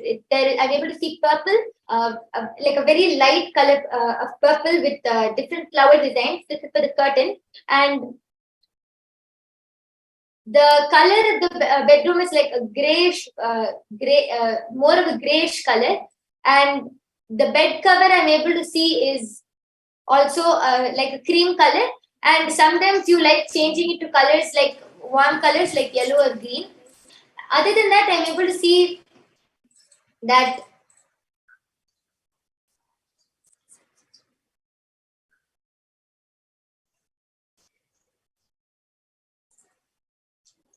coming back to the living room, I'm able to see a round glass table. Like the top part is glass, under is wood, and I'm able to see even that I'm able to see books and all under it. Currently, right now on top, it's empty, except I'm able to see. Yeah, currently right now it's empty. Next to the TV, I'm able to see on a table there is another vase with fake flowers, and they also like I'm able to see the speciality of it is that it glows a little bit. And you like spending most of the time in the kitchen, I'm able to see. The kitchen counter is a grayish marble color. The kitchen is not exactly U-shape. It has there's like a small island to the side, not in the middle, and it's not exactly U-shape, but there's a counter on both the sides. It's a grayish marble slab, and I'm able to see.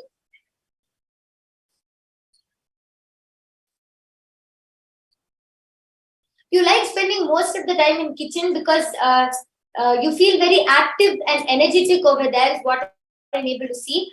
Especially, I mean, all the colors, the colors of the kitchen, I'm able to see. Mainly, you love the color yellow. So there's a lot of yellow around your house. Even in the kitchen, I'm able to see yellow.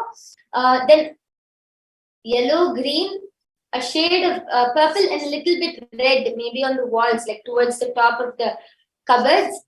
And mainly, I'm able to see green in the kitchen. Not on the walls, like the cupboards. I'm able to see there are also cloths hanging. That I'm able to see is green color.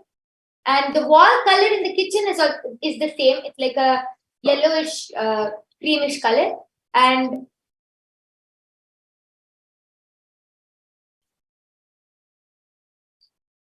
I'm able to see, even if you want to write something or anything, I'm able to see there's a big bean bag in your house. It's like a very dark shade of gray. And even if you want to write something or do anything, you love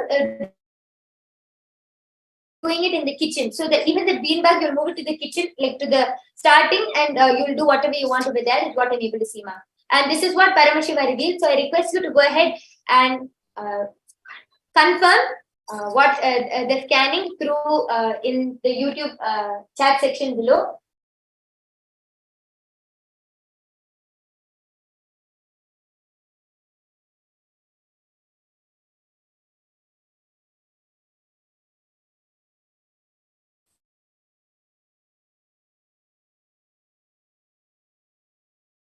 Yes. So while Ma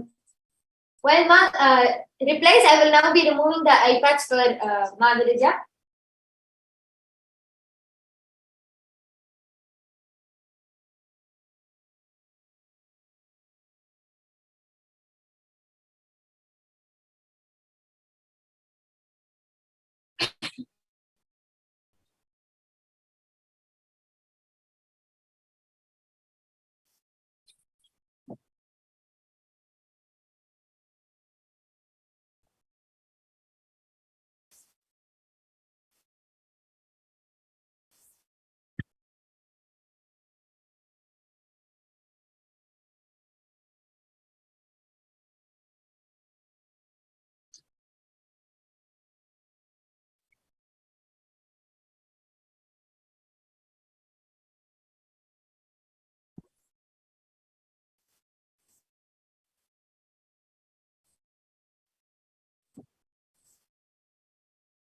Yes, beautiful. That was an amazing demonstration of the power of third and Mahaviraja.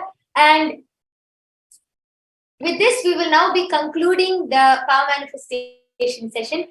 We thank all of the viewers for joining us in this session. Please stay tuned for the upcoming sessions, followed by the Bhava Samadhi Darshan of Tripurantakar, manifesting in the Nijavatara of the Supreme Pontiff of Hinduism, Bhagavan Nithyananda Paramashivam. So with this, we would like to conclude this session. Thank you, Nithyananda.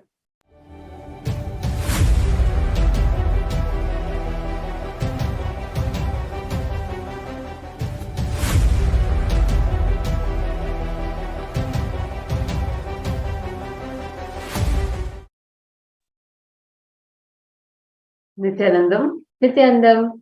So thank you so much, Manati Yoga Pranananda, and all the Balasans for that powerful demonstration of this power of the third eye. And so today we are having the darshan of Bhagavan Tripurantakar, the destroyer, the Lord who destroys all the negativity, the form of Paramashiva, who removes all kinds of negativity from our lives.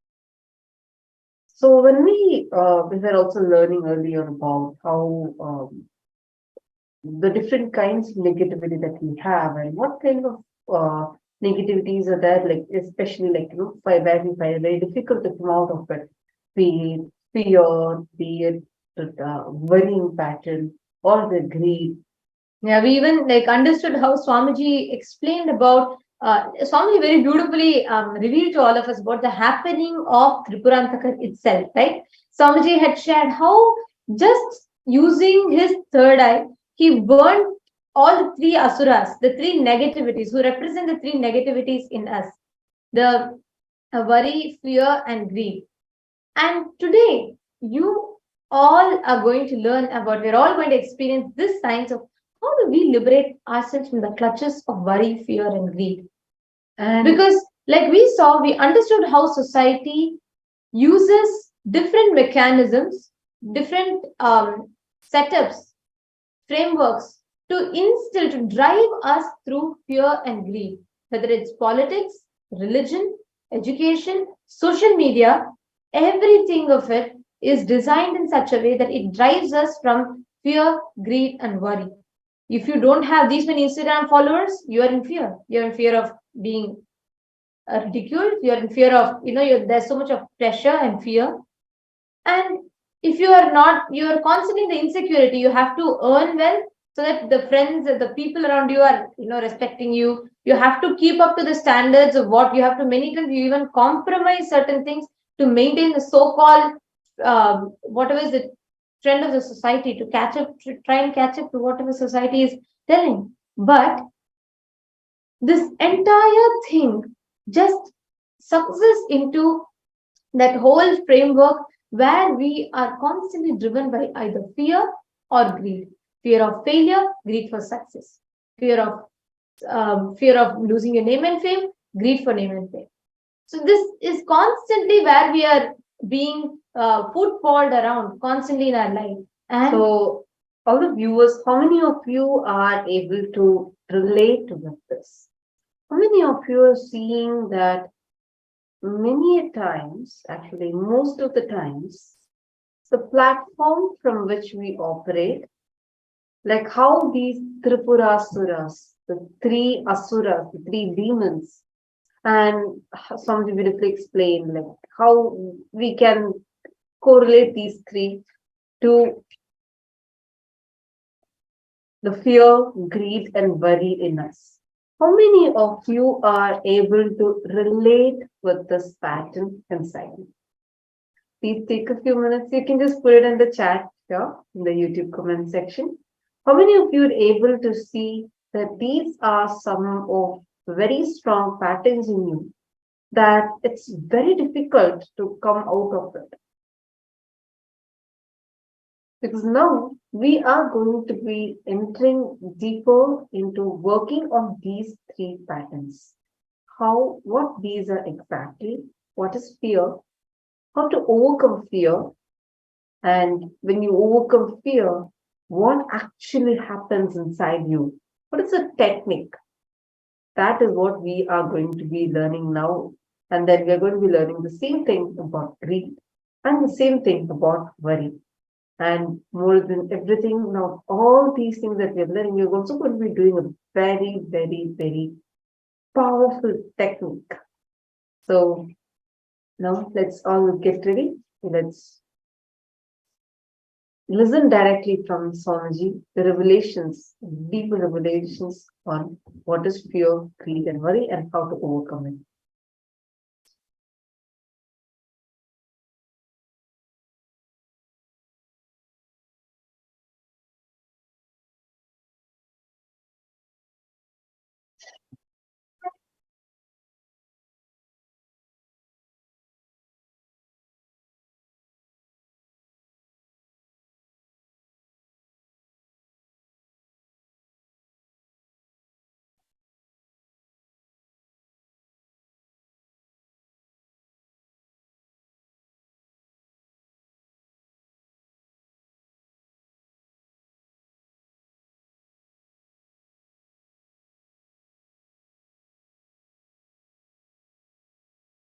Sorry for the technical glitch. I think we're facing a small technical glitch.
You are afraid of losing something which you have,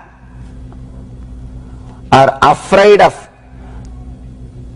no confidence to achieve something which you want to have. The fight between your potentiality and your negative approach about your future. Understand? I'm using two big sentences.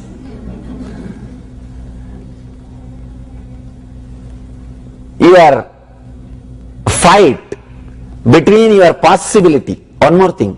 If you are sure that you don't have possibility, you don't have potentiality, you will not have fear. Fear is the fight between the faith or belief which you are having that you are capable and the negative idea about your future. It is almost like you fighting with your positive and negative energies. If you are very sure you don't have potentiality, you can't achieve, you won't have fear. If you are very sure you are going to achieve, you won't have fear. If you are very sure you are going to achieve, you won't have fear. If you are very sure you can't achieve, you won't have fear. It is a fight between these two, dilemma. That is what we call fear. Fear can happen only with what you can comprehend with your logic. You are not afraid that you will not become Bill Gates. No. Are you getting frightened every day that you are not going to become Bill Gates? No. But you are afraid that you will not become like your brother. You are afraid that you will not become somebody who is closer to you, your goal. With Bill Gates, you are very clear. You can't become that. But with your immediate goals, you have the possibility. Understand? Possibility creates fear. It means what? Fear is the root of life. Are you afraid that you can't live on the planet Earth more than 300 years? No. But you are always afraid that you may not live more than 70, 80 years. You may have premature death. You are not afraid that you can't live more than 300 years because you know for sure that is too much. Anything you are clear will not create fear. Anything which you think is possible, that creates fear. Possibility creates fear. Fear is part of your life from the same source. Understand? Two ways you can get out of fear. One, by blocking all possibility, or breaking the boundary of possibilities. If there is infinite possibility, if there is no boundary, there is nothing which limits you, then you can become fearless. Or blocking all possibilities. Just stop, nothing is possible. If nothing is possible, you won't have fear. If everything is possible, you won't have fear. Fear is the base of life and base of death. If you can understand fear, you will live even your death. If you can't understand fear, you will die even while you are living. You will be just dying even while you are living. Whether you want to die even while you are living, or you want to live even your death, is up to you. Just this understanding, suddenly something will click. Oh God, if this is so easy, why I was wasting my time with all these small things? That clarity, that freedom will suddenly click if you can just understand these truths. You don't even have to practice and do all meditation, these, that, nothing. Nothing is required. Just understand logically. Human biomemory of human being can experience only two signals. One is love, another one is fear. That's all.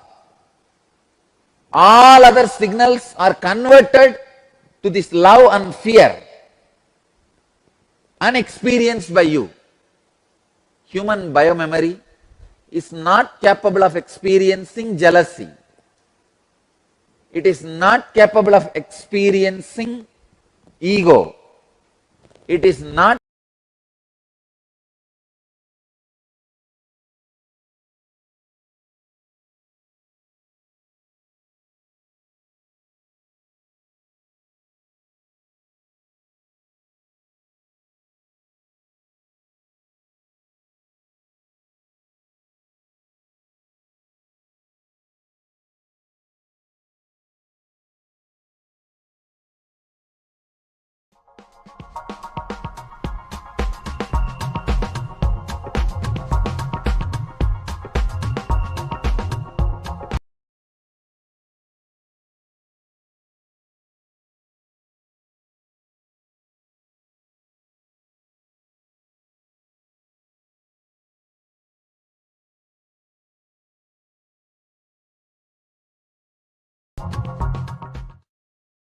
unattached to the modes of material nature. Means, see that material nature is to drive you with the fear or greed.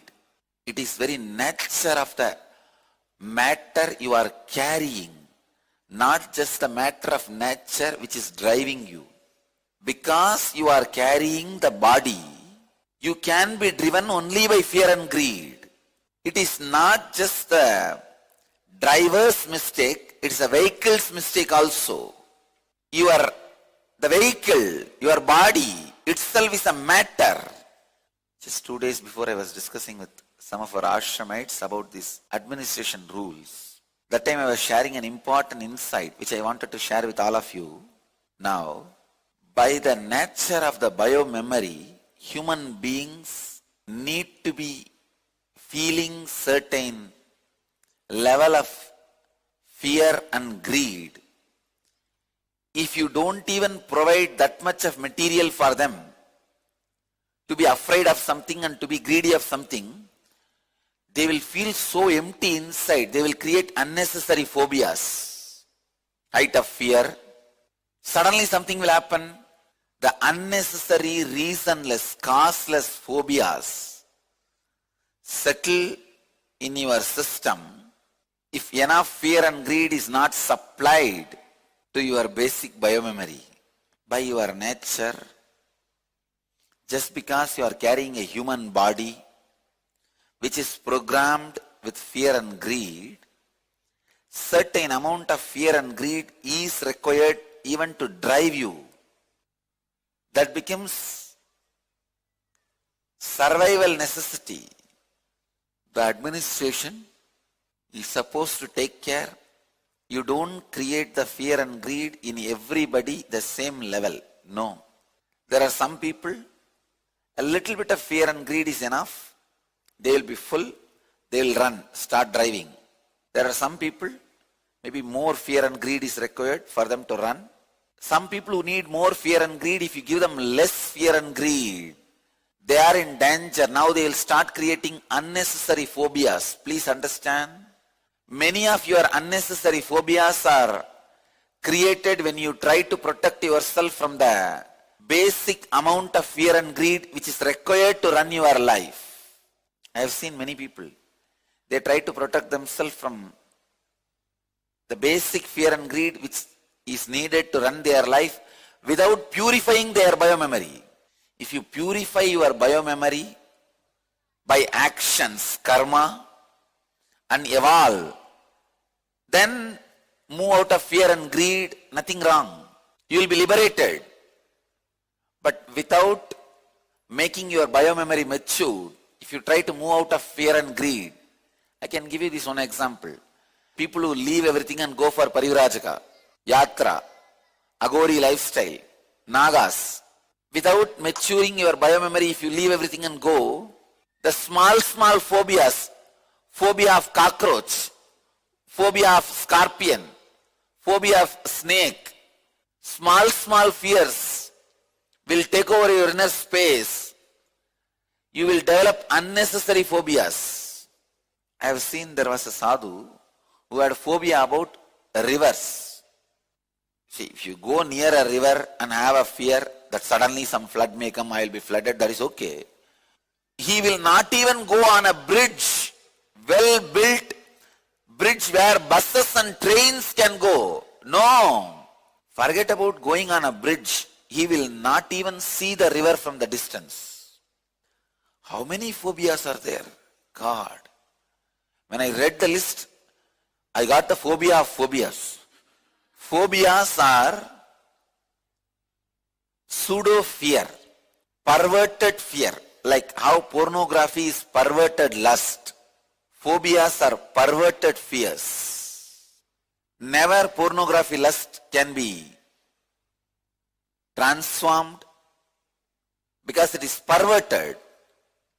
It is impossible to transform it. Nor the phobias can be cleared because it is perverted.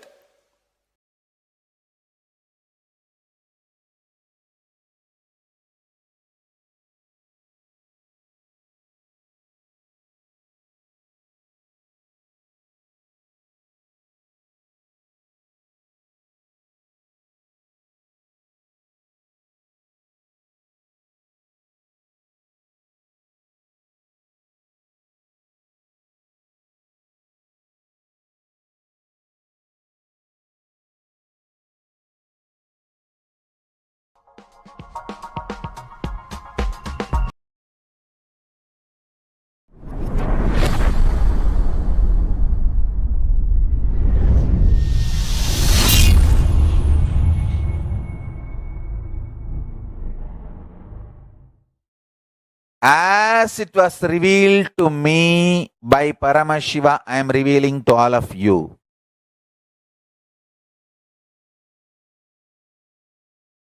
And Paramashiva is fortunately not only protecting me, empowered me with a proper protection where I can go on revealing all these truths to all of you.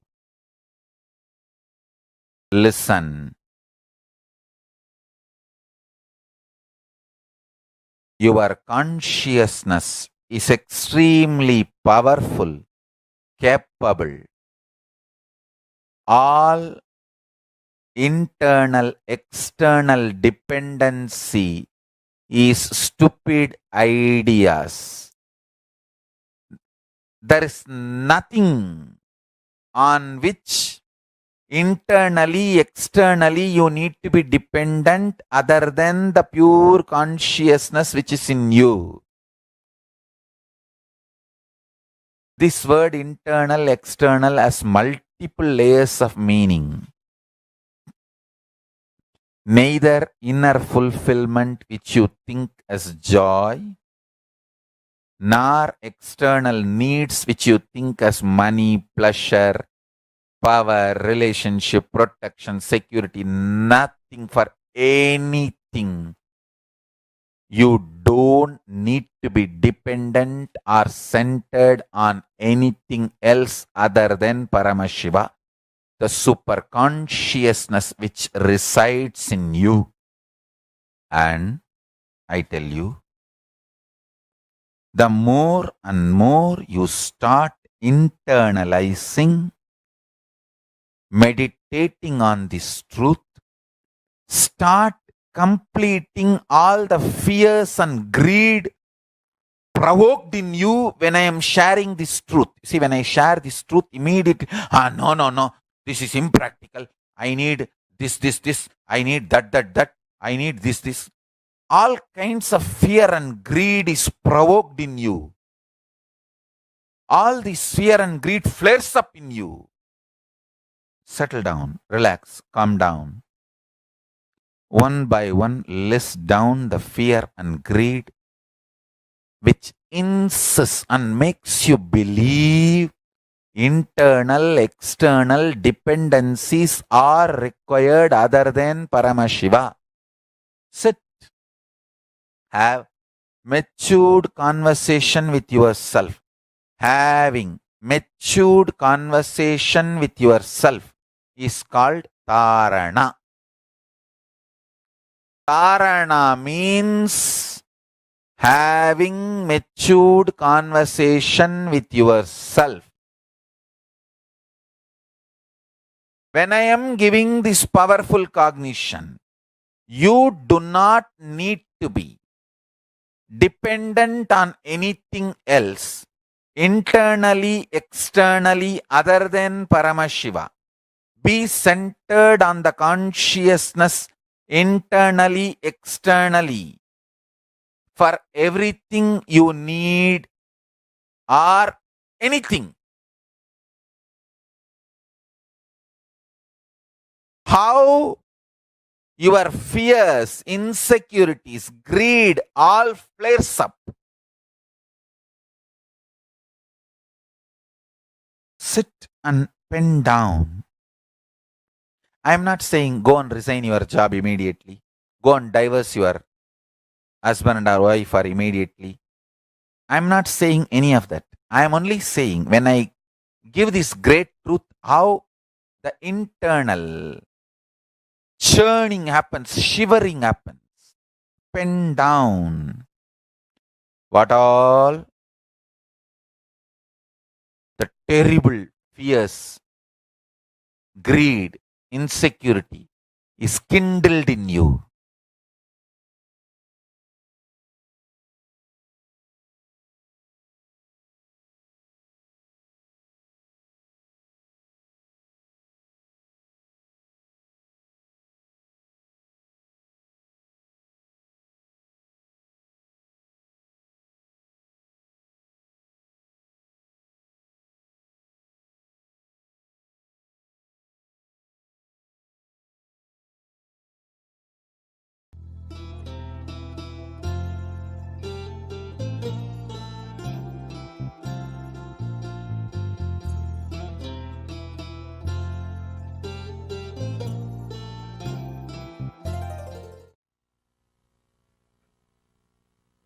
Just 1 month before, one of our devotee in India, sometime used to come and go to the ashram.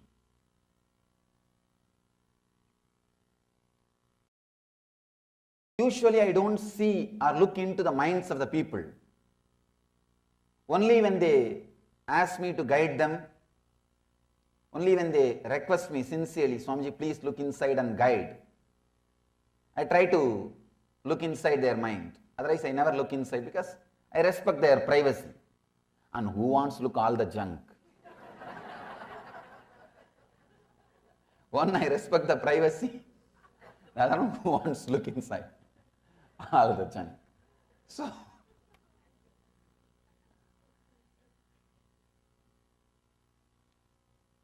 that day, he requested me for some guidance. I told him, all right, give me a little time. I'll just see whatever is going on inside your mind, then guide you. He was in a big trouble. The trouble is, he was in love with somebody. That person is not looking at him. That person is not giving attention, not giving care, not bothered about him. So it was torturing him. Around 8:30 early morning, he came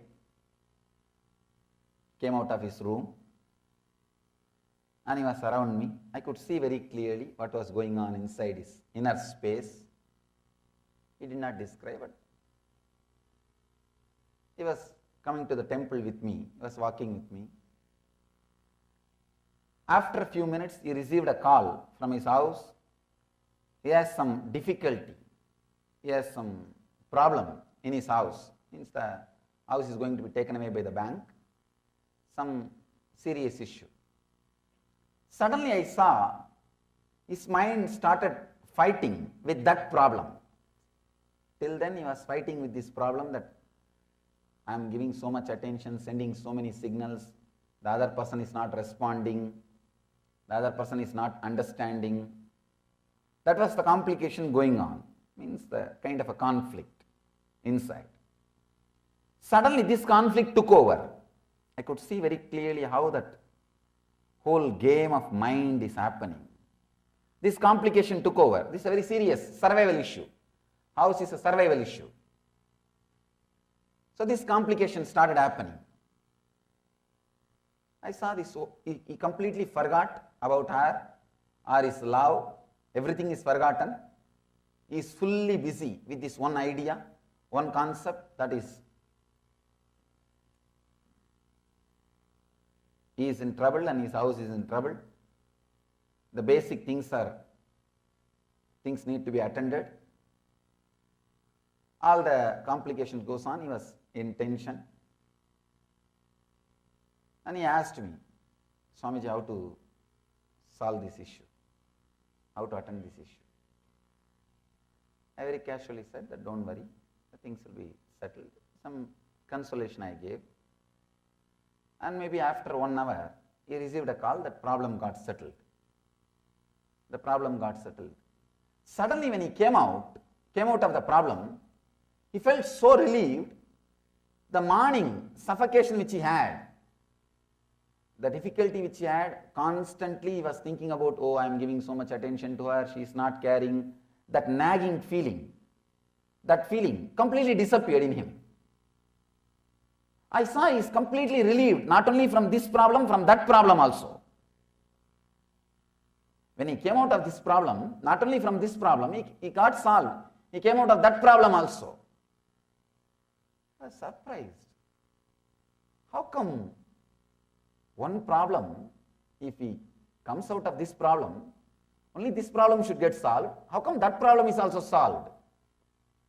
He is completely clear. Then I saw his mind. I could see his inner space. There was no difficulties. He was in completely peace and rest. Please understand, I am describing exactly as it happened inside the inner space. If you look inside, you can also see what I am saying will be true many times in your life. He got completely relieved from the whole problem. I asked him, how do you feel now? He understood. I am seeing the whole thing happening inside him.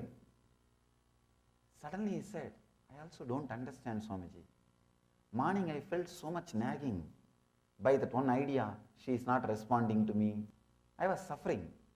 But when I had some survival problem, bigger problem, that got disappeared. It was pushed backside.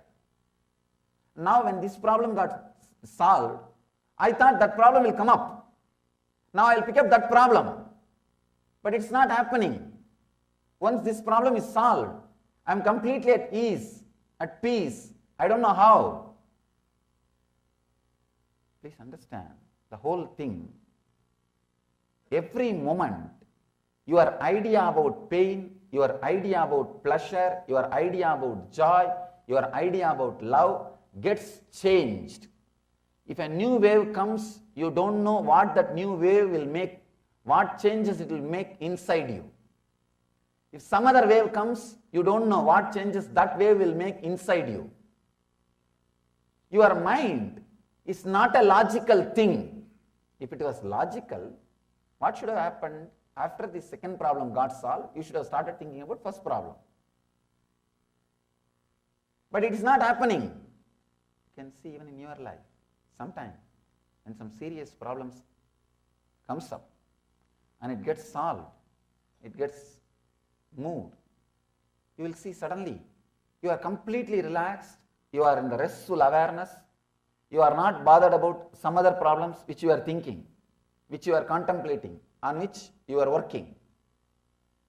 The big difficulty is you always think mind is logical. Mind is logical. Please understand, mind is not like a solid ground. It is an ocean. One wave, when it comes, it can clear some 10 problems which was there. Problem can dissolve problems. Wave can move waves. Many times, please understand, I can say this is one of the important truth I want to drill inside your inner space today. This is one important thing, truth, I want to drill inside. Problems can wash away problems. What do I mean by this word problems can wash away the problems? All your ideas about problems do not have base. It's like a floating. It is floating. Your idea about love, your idea about pain, your idea about attention, your idea about fear, your idea about worry, your idea about greed, your ideas, all these ideas are all just floating. They are not clearly rooted or hooked or grounded. They are all just floating. One wave is enough. Suddenly you will see so many things which you are thinking can never be removed, just disappears. I asked him, did you imagine the problem which you are thinking morning, early morning contemplating, will leave your inner space? He said, I can never imagine so much. I never imagined that will leave my inner space so easily, because that was haunting my inner space for quite a long time. That was there in my inner space continuously. So I never thought it will disappear or it will just move out of my inner space. Understand, sometimes problems can remove problems from your inner space. The big problem when it comes to survival, see when his house was in problem, the big wave started happening inside his inner space. Suddenly all the small waves, all the small problems disappeared.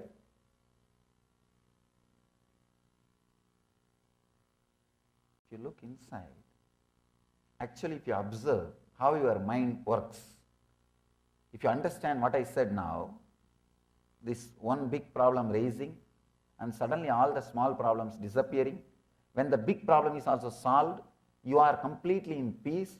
Even the small problems are not there anymore, even though you have not solved it.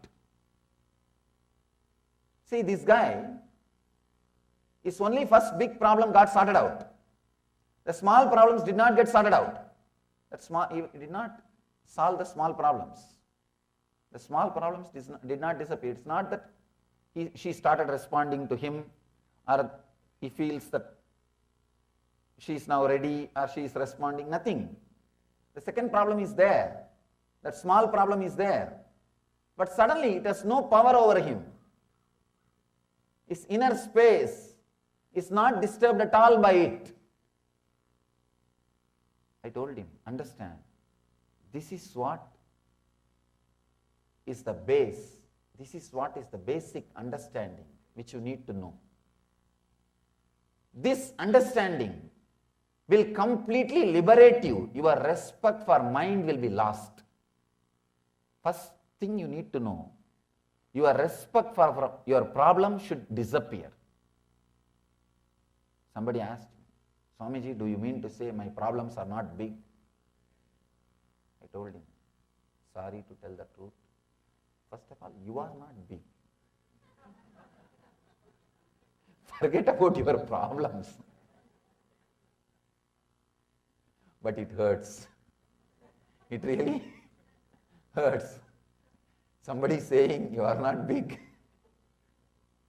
It's too much. What to do? The big problem is, when your problems are big, you feel you are big. You feel you are big. Many times I have seen.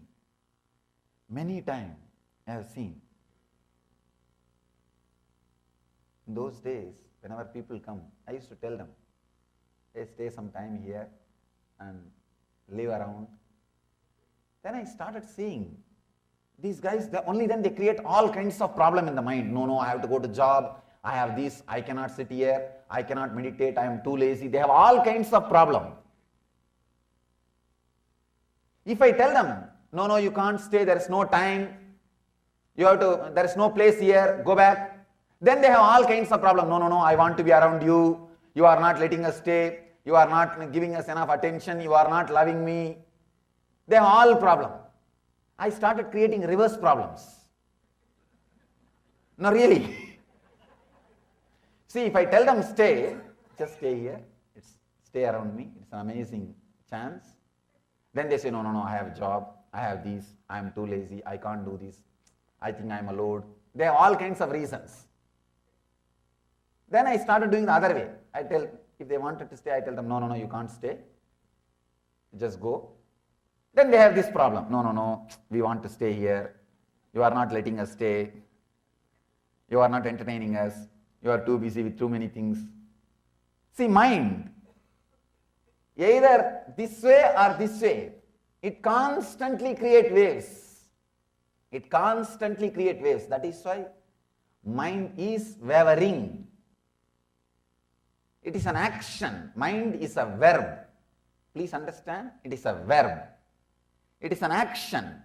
Patanjali says very beautifully. It is not a thing, it is an action. Just remember, it is an action and stop it.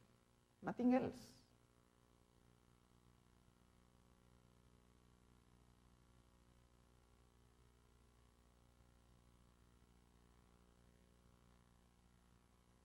I told him, now do you understand the value of the mind?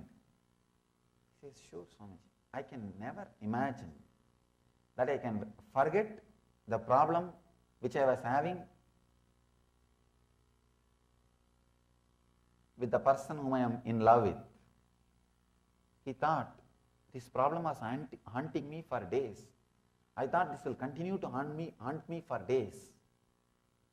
But suddenly how this has disappeared. One more important secret you should know. Whenever you go through the basic fears, huge energy from Swadhisthana gets released to take you out of that fear. There is an automatic mechanism inside you. If you go through any pain, after a certain limit, you will fall unconscious because there is automatic anesthetic method. It just puts you in unconscious layer. you will fall into the unconscious, you won't feel the pain. Same way, even fear. After a certain limit, if the fear is too much, there will be huge energy rush inside you. That energy rush is intelligent enough to push all other pains, all other sufferings, all other thoughts, all other problems. Understand the key. First key you need to understand. First truth you need to understand. Your problems are not as you think. They are neither permanent nor impermanent as you think. If you think they are impermanent, they are not impermanent as you think. If you think they are permanent, they are not permanent as you think. Your ideas about your problems are not right. This is the first understanding I want you to know. The first understanding. Because many times, any other simple problem, you will forget about this whole thing. You will forget about this whole thing. Sometimes, even very simple problem can occupy your whole inner space. You will forget about an important problems. You are just too busy with the cock and bull stories. And the important things are unattended.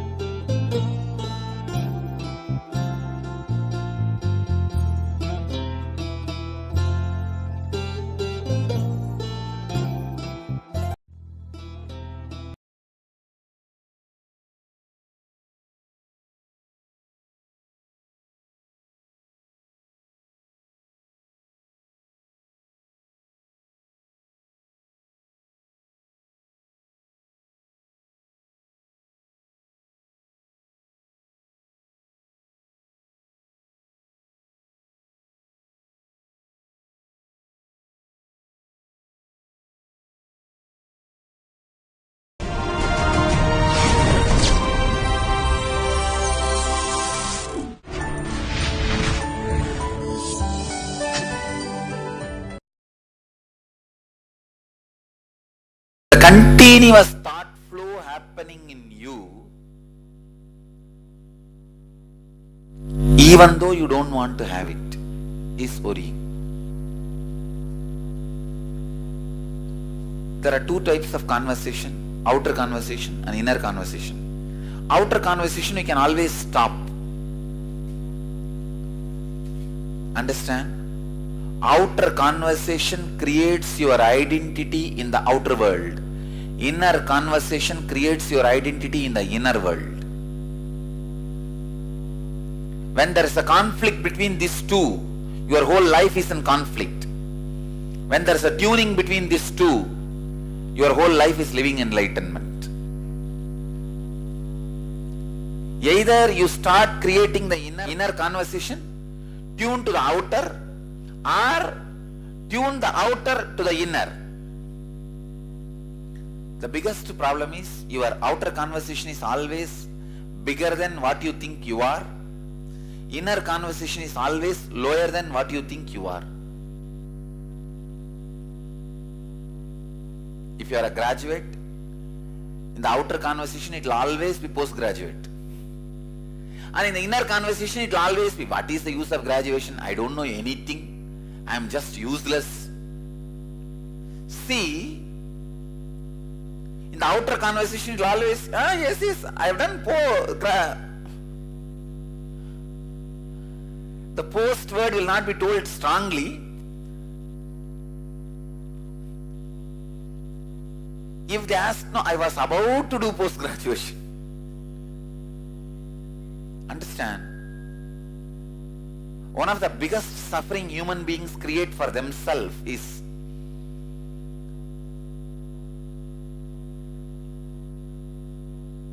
the outer conversation and inner conversation not being in tune.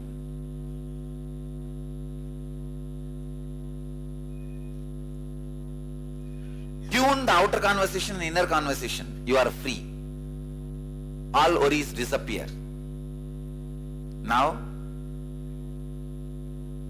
in this process, I am going to bombard your navel center, which is responsible for this worrying thought current with the Kundalini energy, so that tuning of the outer conversation, inner conversation happens. Please understand, the words you think about you inside is God. If you think wrong words about you inside, that becomes reality. If you think right words, that becomes reality. When I say I became enlightened, let me tell you exactly what happened. I decided to have right words about me inside, that's all. Simple decision. One great thing is I did not move out of the decision, I lived it, that's all. You guys decide every day, but you move back. That is why it is not enlightenment day for you. One day I decided and never moved back. That is why it is enlightenment day for me. All of you have enlightenment day almost every day. But unfortunately, because you move back, it is not an enlightenment day. If you stay back in this decision, that is enlightenment day.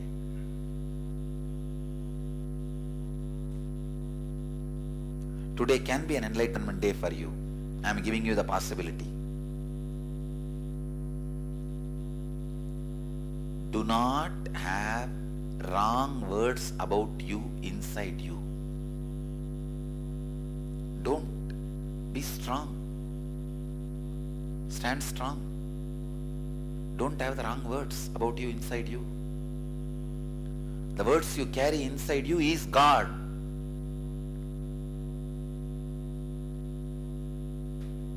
One of my biggest successes, never ever I carried a single word thrown towards me by media about me inside me. Media was able to convince the whole world I am a wrong person, bad person, but they are not able to convince me even for a moment I am a bad person. That is my success. This strength you can accumulate. This strength will naturally straighten your whole being. Today can be a greatest liberation moment for you.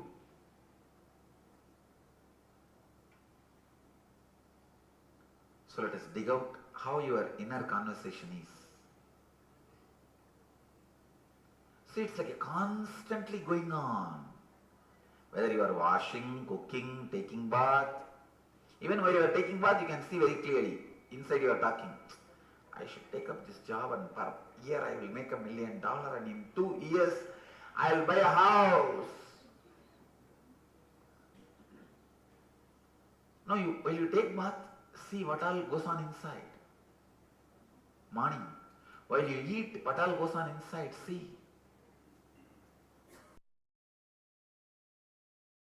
Don't analyze or judge the thoughts as good or bad. Just pen down whatever comes up. Write down all the things you worry about in your life. Write down besides each worry that you worry, that the worry causes, and the impact the worry has on you and others around you. If you worry, what happens? Naturally you blurt out, vomit out your worry on others, put others in depression, you give headache to others. Now, come on. Answer all these questions. Each one is 100-mark question. So write at least 2-3 page answer.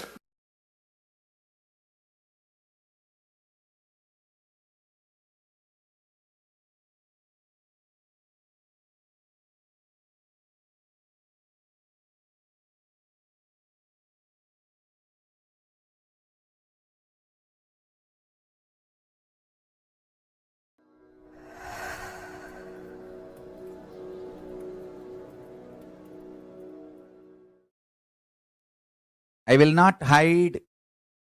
I will not lie. I will not bother about the after effects. I will not be afraid. No fear, no greed. Keeping Nandi as a witness. Kala Bhairava as a witness. I'll reveal the truths about Kailasa as it is, as they revealed it to me. Kailasa. It's a pure bright space, no day, no night. There is no time in Kailasa. Kailasa is beyond time. Understand? Even if you meditate on this great truth, Kailasa, the purest extreme light, no time. There is no time in Kailasa, no time zone. It's a pure consciousness. Even if you meditate on this, you will experience Kailasa. I can give you guys the glimpse of Kailasa with the blessings of Paramashiva and Nandi. Nandi is the decision maker. Who can be allowed in Kailasa? Who can get the experience of Kailasa? With his blessings, I'll give you the glimpse of Kailasa. Understand the photographs about the Bhumandala, the space. The photographs of space, see, in the photographs of space, you see huge darkness as a background and all the suns and the stars as like a lights, small lights. But actually from Kailasa, the whole background is extreme light and all the suns and the stars look like a small black dust. Understand? It's the other way. How? In the photographs of the space you see like a huge darkness and all the stars and suns look like a light. It's actually the other way. In Kailasa, complete light and the stars and suns look like a small dust of darkness. Means trillions of time brighter light than the sun and the stars is the Kailasa. The pure Tejas. I tell you, even if you meditate on the Tejas of Kailasa space, your third eye will be awakened, you will start manifesting powers.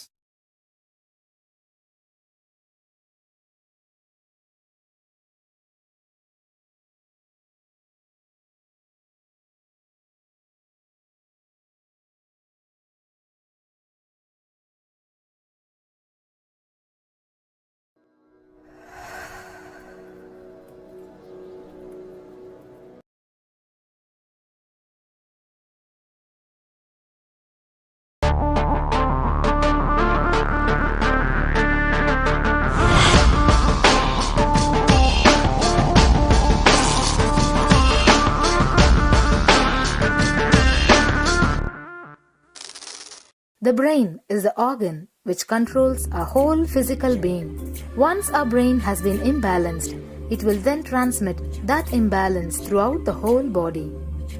Thought forms are pure energy that have the ability to influence people and everyday events in life. According to science, our brains generate an electromagnetic field which may be measured by such instruments as an encephalograph. This electromagnetic field is generated by the brain every time we think, and as our mind is never still, we may be compared to perpetual power generators. Fear produces nervous disorders. Anger produces headaches and violence. Confused thoughts produce congestion and ill health. Depression causes cancer, tumors, mental diseases, and lowering of the immune system, causing death through own willpower.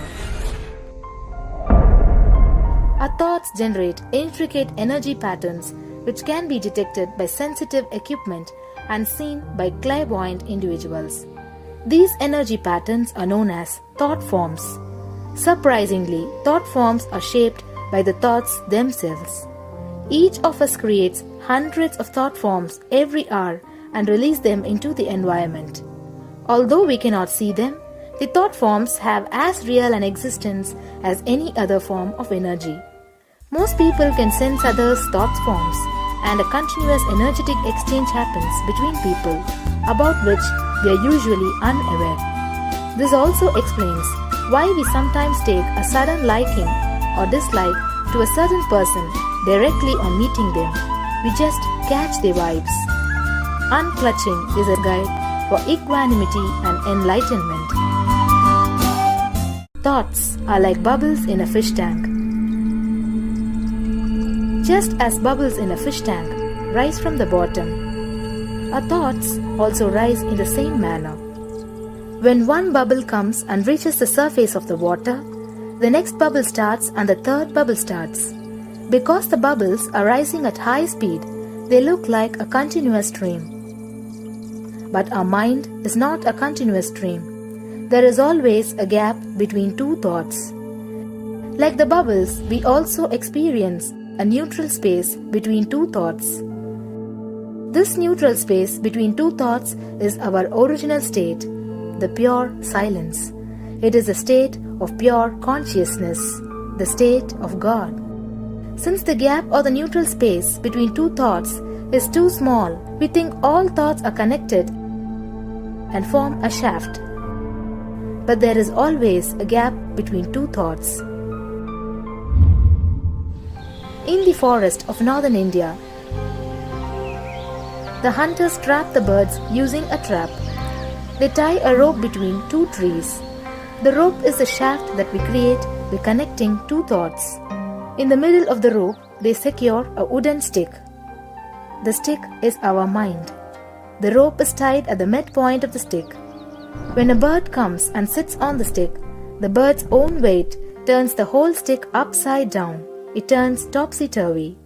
The moment it turns upside down and loses its sense of balance, it feels totally shaken and tightens its grip on the stick. It simply holds onto the stick as if its life depends on it. Similarly, we connect thoughts and form a shaft out of it and live in the fear that if we drop our mind, we might be lost. We might lose our identity. Because it is hanging upside down, it thinks, if I unclutch from this stick, I will fall and die. Is similar to the fear that if we start trusting that we are unconnected, unclutched, independent and illogical thoughts, we might be lost. If the bird lets go and relaxes, it may flutter to balance for a moment or two. When it leaves the stick, maybe for a few seconds, it will fall, but then it will adjust itself and start flying. In the same way, we hold on to whatever we think is our identity and security, our education, our mind, our life, our relationships, or our bank balance. Ultimately comes to remove the stick that is our identity. Just like the bird, we don't realize that if we drop our mind, at that moment we can become a Paramahamsa. That very moment we can be liberated.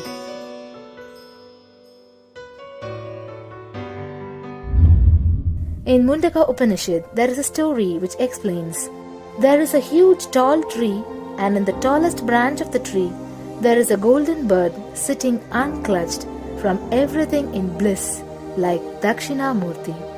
In the lower level branch, there is a small bird which jumps from here and there to various branches eating fruits. When it eats a bitter fruit, it feels bad. Whenever she eats the bitter fruit, she sees the bird which is looking above, silently, like Dakshinamurti, and feels, why I should not be like that bird.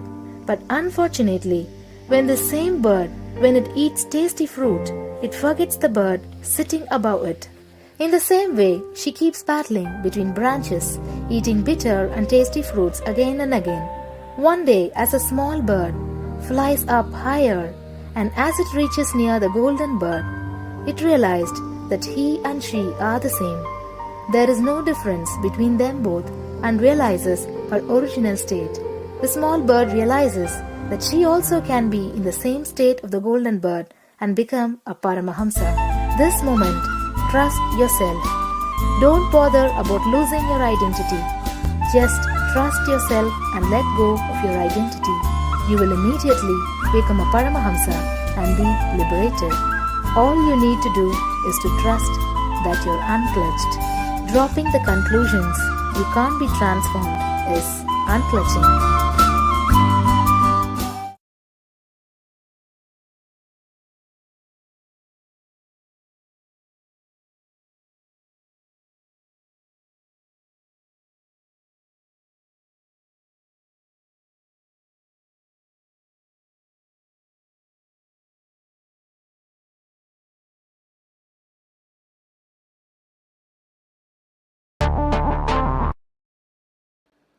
First, unclutching from your outer world means when you have problems related to name, fame, money, if you unclutch, please understand, I am not saying you need to lose that money, name and fame. No. You will lose the problems and suffocations and stress, sufferings created in you because of money, name and fame. When the problems, suffocations, stress is removed, suddenly you have a pure inner space where you can create whatever you want in the outer world. Understand?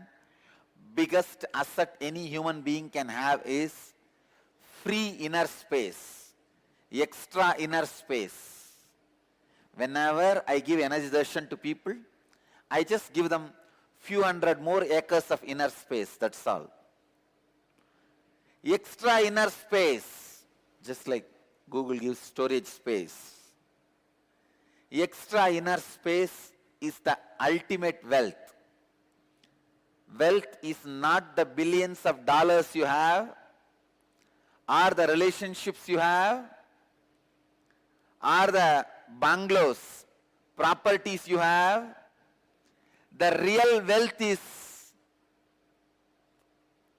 extra inner space you have. The space you have inside, free space, in which you can do your creativity, you can do your creation. That extra free inner space is the real wealth. When you unclutch from the difficulties, stress, sufferings, suffocation created by money, name and fame, you achieve that ultimate wealth, extra free inner space. Second, unclutch from the outer world identities.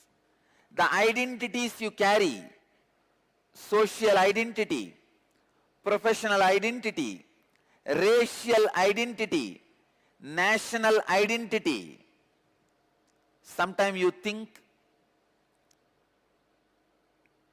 you identify yourself based on your religion, your country, your race, your caste, your community, your creed. Please understand, this racial identity, national identity is responsible for millions of people dying every year in the planet Earth. World's worst terrorist on the planet Earth is racial and national identity. Please understand, largest number of deaths on the planet Earth is caused by racial and national identity. The moment you feel you belong to certain geography, you are ready to sacrifice your life for that geography. People die, especially youngsters. Millions die in the war fields. And without any guilt, without any even second thought, people kill people just because their national identity. Identity you create because of your geography. I tell you, most uncivilized act is killing people because of your racial and national identity. It is so unfortunate still human beings have not evolved from that low conscious of killing people, destroying people because of racial and national identity. Same way, the racial identity is responsible for all religious and communal terrorism.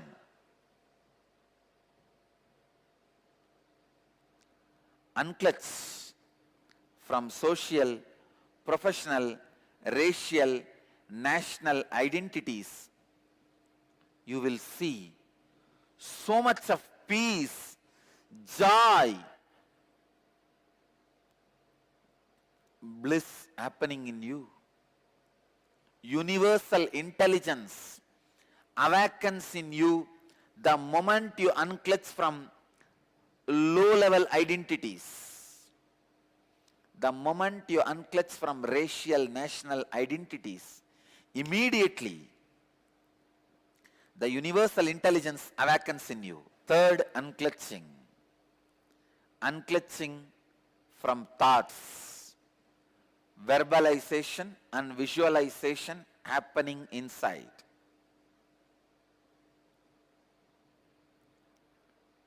Please understand. Unclutching from thoughts means the verbalization and visualization happening inside. When you look in, the verbalization happening, the visualization happening in you are all thoughts. Unclutch from both. Continuously try to unclutch from both. You will see extraordinary powers expressing in you when you start unclutching from your verbalization and visualization. You will become yogi. Understand? Living as a yogi is life. Unclutch from verbalization and visualization. Whenever you remember the verbalization happening in you constantly, the words moving, or the visualization happening in you, the ideas happening in you,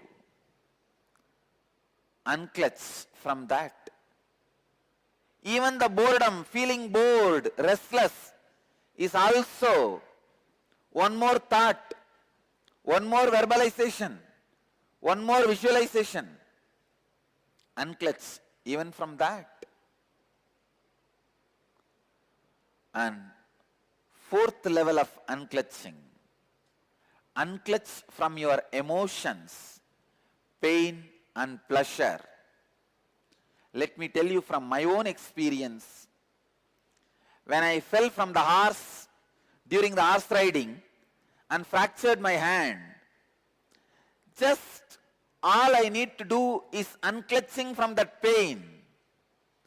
I could see very clearly body was healing at least 5 times more faster than normal speed of healing.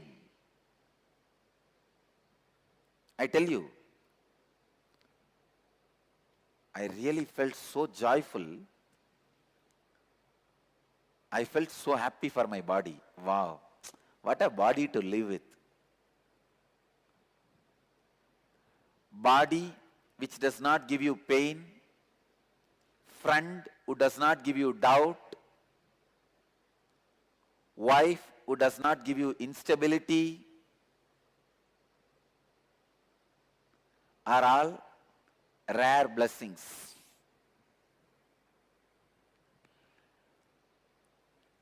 body which does not give you pain is such a joy to live with that body.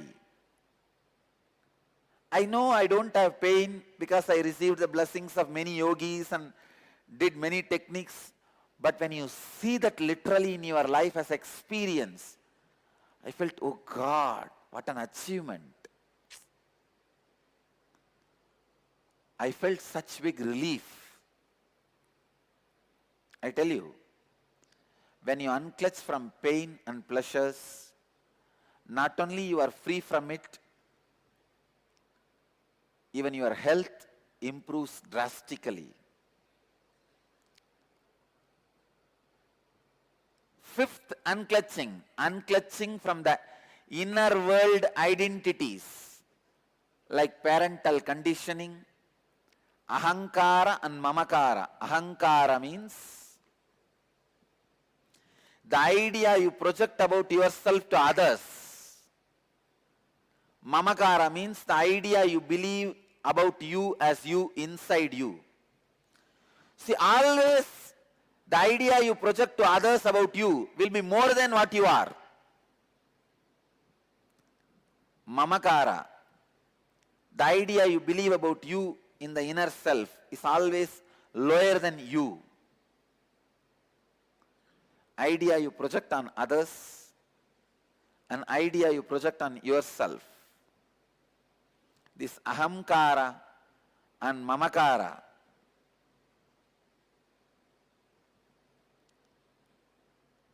your whole life is nothing but the fight between the ahankara and mamakara. Means the identity you project in the outer world and the identity you believe as you in the inner world.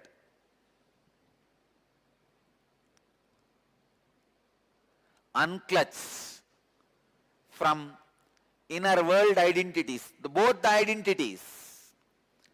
Unclutch from the identity you project to the outer world, unclutch from the identity you believe as you in the inner world.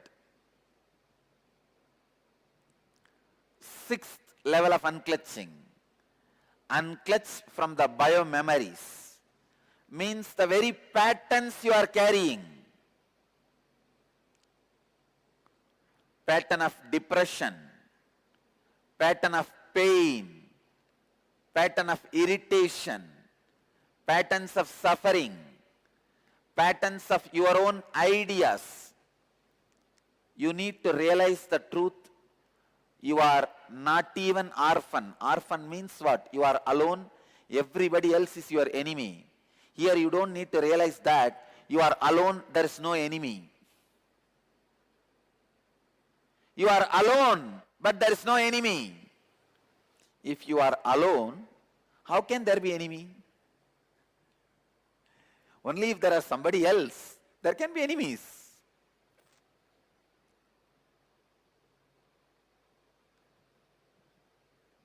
If you unclutch from the patterns to the extent till you realize there is no patterns in reality. In reality, you are alone. In reality, you are just existing. Kevala. Next, unclutch from body. Unclutch from body itself. Please understand. When you unclutch from your body, thousands of disorders you create by yourself, like arthritis, blood pressure, all this completely disappears. The seventh level of unclutching is unclutching from body. And eighth level of unclutching, unclutching from the idea of time. Unclutch day, night, morning, evening, midnight. Go on unclutching. Unclutch from the idea of boredom, feeling restless. Unclutch from the idea of time.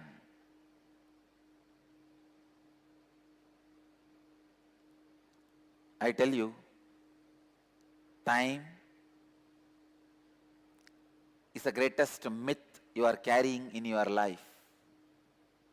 That is the worst conditioning you are carrying. Actually, there is no such thing as time. Sun rises and sets, moon rises and sets, stars move, planet moves, life moves. That's all. Where is time? You rise, live, disappear. That's all. Where is time? Time is one of the myths like a clothes. You forget human body does not come with clothes. How many of you remember? I tell you, none of us remember. Human body comes to planet Earth without clothes, goes out without clothes. We think human body comes with clothes and goes with clothes.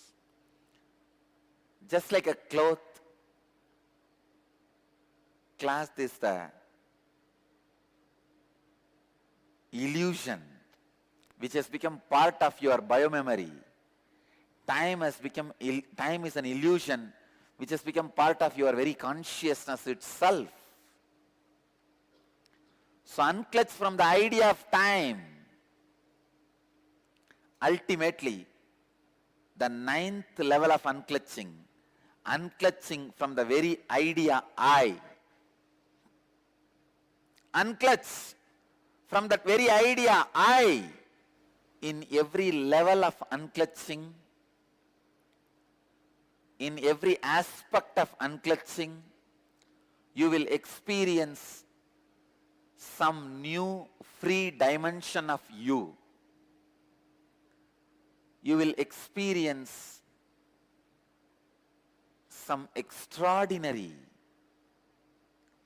experiences or expressions.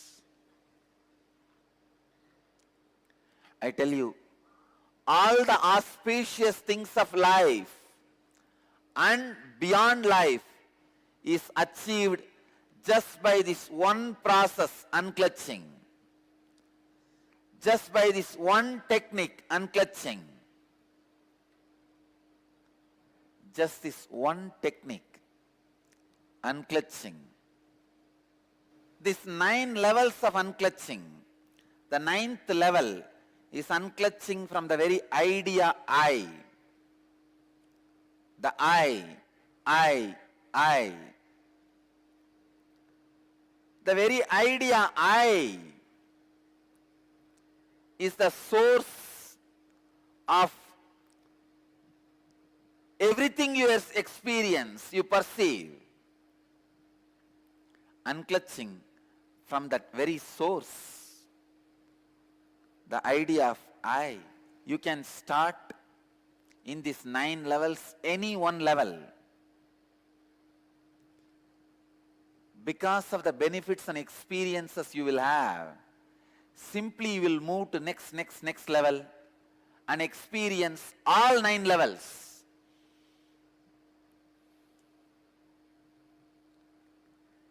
Just like 9 levels of unclutching, I wanted to introduce 3 kinds of unclutching. Unclutching from the luxury activities, like activities may not be required for your life, which you do as a luxury, playing video games, luxury activities. Second, unclutching from existential activities.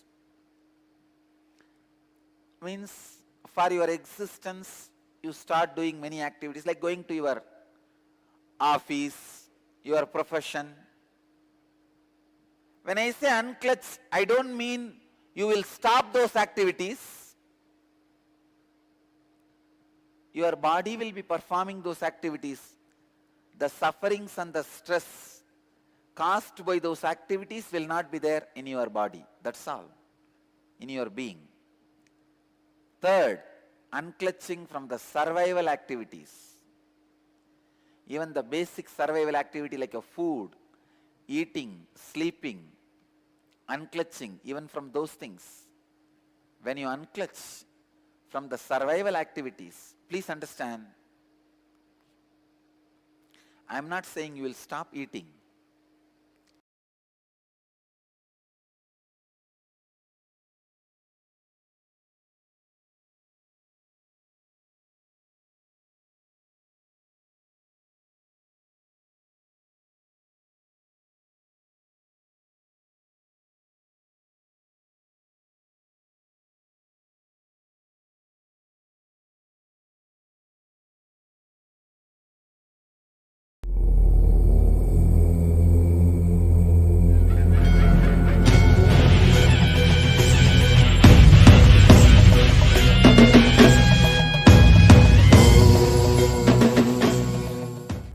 Just listen to this simple few basic truths. I commit with you guys, I'll establish Nirvikalpa Samadhi permanently in you. Just listen. The whole preparation of last 15 days is for the moment you are going to have now. What we are going to do now, it's a preparation for this. Understand, the ideas, thought currents, even the idea you have a body, all these are just fishes jumping in a vast ocean. Your consciousness is the ocean.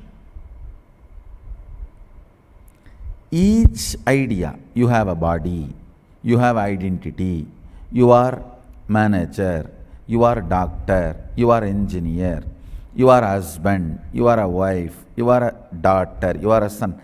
Various identities, various thought currents, various ideas, good, bad, right, wrong, all are just fishes jumping in this ocean. You are the ocean. Ocean does not get disturbed by fishes jumping on it, whether good or bad, small, big, small quantity or large quantity. It is an initiation process.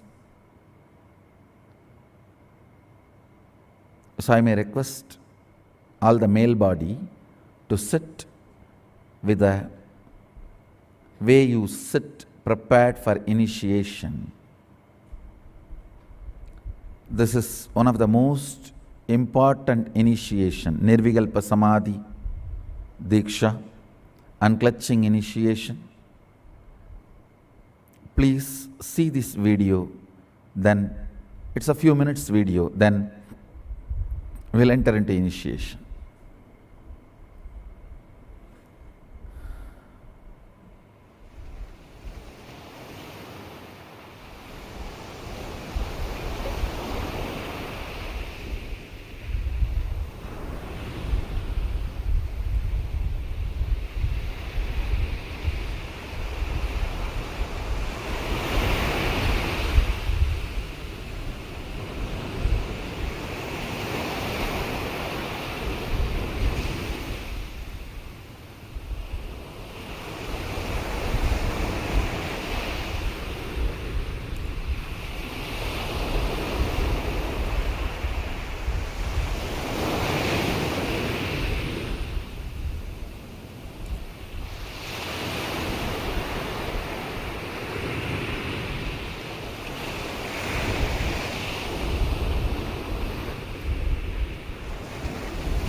Yes. All your ideas, you have a body, you are young, you are old, everything. You are right, you are wrong, your self-doubt, self-denial, self-hatred, you are man, you are woman, even your idea, you are God, is just fishes jumping. You are God, your idea about God is not true. You are God is true, your idea you are God is not true. Understand? You are God is the reality. Your idea you are God is not reality. Everything is fishes jumping in the ocean. All this fish jumping does not affect the ocean. Now sit as an ocean, seeing all your fishes jumping. Everything. The idea you have about you, the idea you have about me, idea you have about life, God, body, mind, good, bad, everything is just fishes jumping. Sit straight, close your eyes.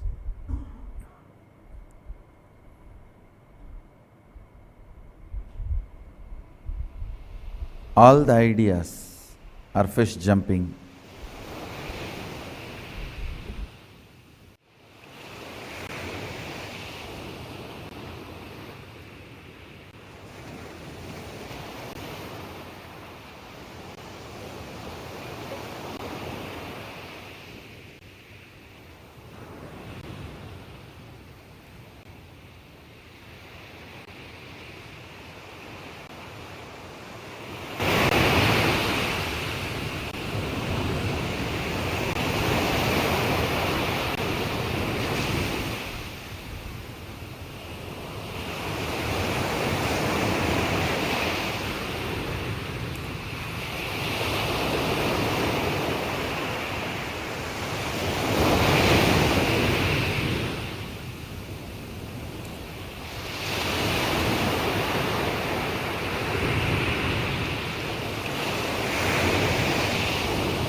whatever I shared till now, condensing the whole thing and reviving it as experience, starting from completion, unclutching, power manifestation, the states of consciousness, and the planes, multiple planes, everything.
You will become Paramashiva.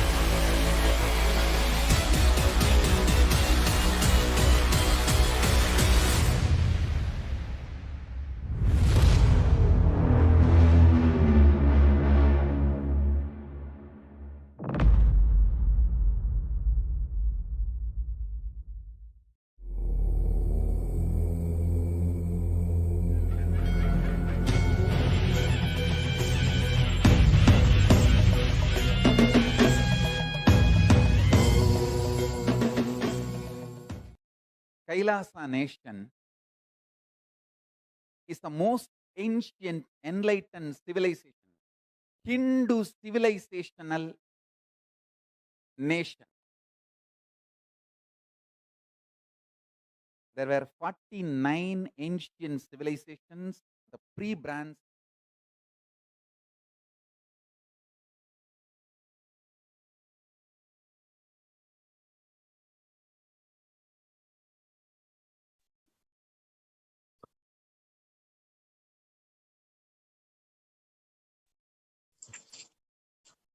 Yes, Nithyananda. And now in this segment, we are all going to see what are all the different demons, 3 demons within us, and what is the solution? What is the way how Hinduism has empowered us to overcome these 3 demons within us? We are going to be having a very interesting segment, internalizing segment, where I request all the participants to spend just 15 minutes of your time. And in this 15 minutes, you will have a deeper revelations of where exactly we are missing. Now, joining with me is Sri Amritaya, Nithyanandamaya. Yes, Nithyanandam, everybody. Yes, this is, as we said, it's it's very important. Today's darshan, and how the 3 Tripurasuras within us, really bringing us, destroying our efforts and what we do, in terms of success. We really want to see what is really stopping us and what is really destroying, with all the negativities around us today. So we have an internalization exercise. So please pen down all the 3 Tripurasuras within you. The ego, your identity, what you feel, about you.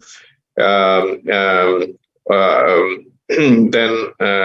the karma and the illusion, the three Tripurasuras within you.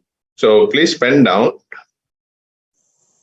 In step one, maybe sometimes ego, it's your identity. You feel, I work a lot, life is, karma. The idea about the world. So life is unfair to me. I don't get what I want. I don't feel, appreciated. The illusion, illusion, the world, the idea about the world. People are there to take advantage of me. People are out there to betray me. So please pen down the three Tripurasuras within you with all the situations that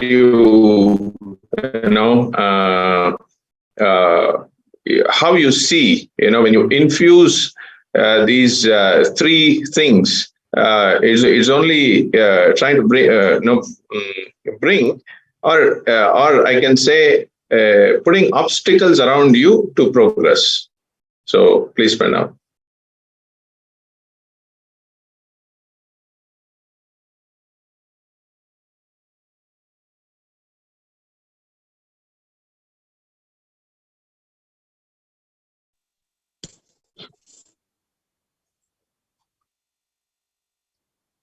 Now, for example, these three demons, whether it is ego, your very own identity, even the choice that you make that I need to suffer in life, that is out of ego, Swamiji beautifully says. So every single identity that you hold other than I am Paramashiva, all of that carries ego.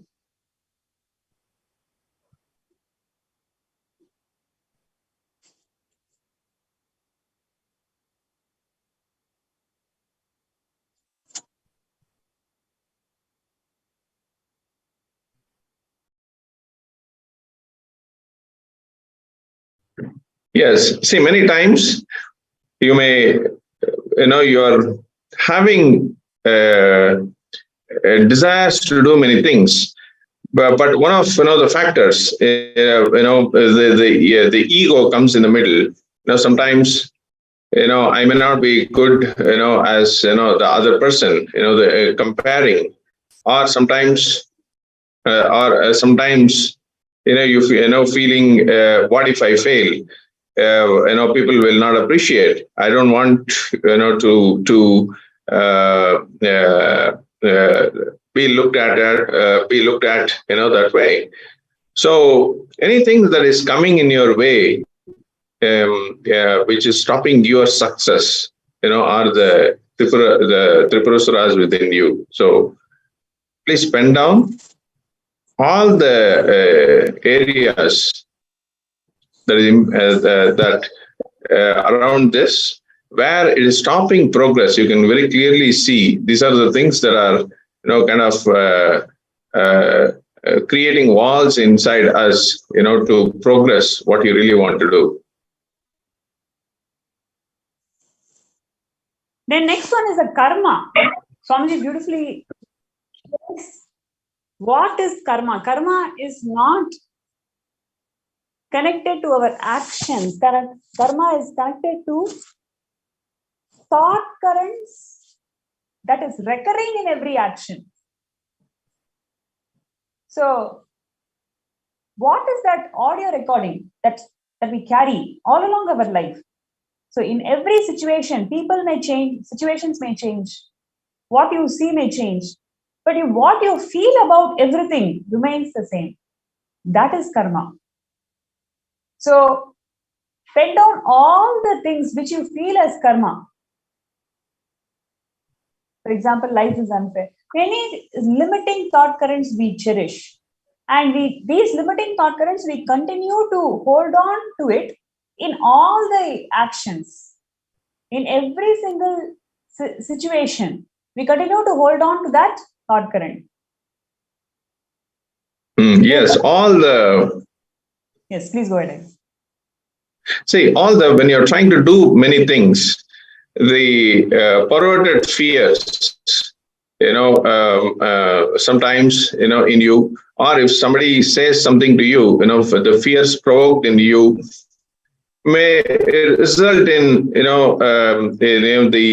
ego, I'm capable of this, I'm capable of, that. I'm not capable of, this. So certain perverted fears, and sometimes the fears, provoked in you, or even the, the phobia of fear, or even failure. Sometimes you may feel if you are doing something new, something which you have not done, this phobia of, okay, what if I fail? What I'm unsure about, the outcome of this. So please pen down all the illusionary ideas, and the ego and the karma, the three Tripurasuras within you. It works differently. Understand, all these three works at different times on us, and overpowering us, stopping success. Many times we would have, put in an effort towards success, but sometimes these impede us. These three, ego, karma, and illusion, impede us from that last step of success. Let me experience, the success.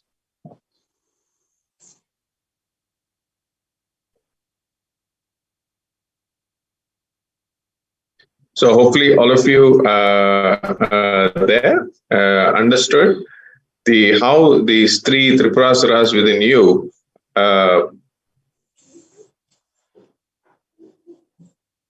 within you sometimes create those obstacles in us, stopping progress. Yes, please pen down.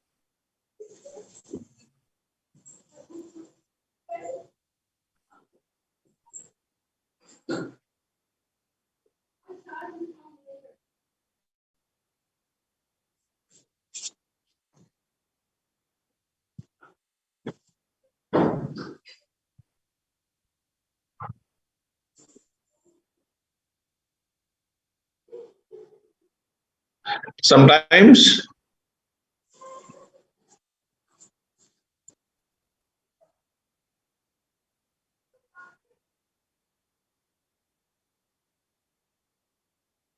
So we can also post them in the chat.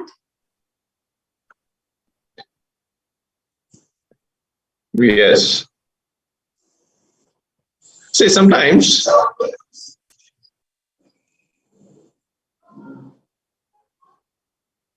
yes, please go ahead. Yes. Let's go to the next step.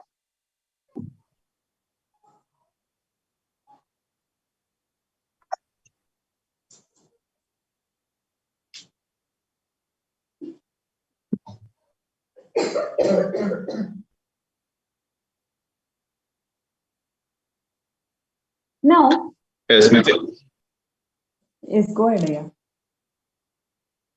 So I think there's an overlap. Yes, what I was sharing earlier is the visualization and the verbalization. Also when you are doing many things and not unclutching from them creates many of the illusions and the karma thought currents. So I was just wanted to share that. Yes, now we are in step 2. Yes, please go ahead, Pranapriya. Yes. Now, based on these three asuras, having these three asuras as reference, pen down all the actions that you took. Because you want to hold on to certain identity, certain ego. Because you were carrying certain patterns, certain thought current as your karma. Because you were deluded about something. What are the actions and decisions that you took in our life?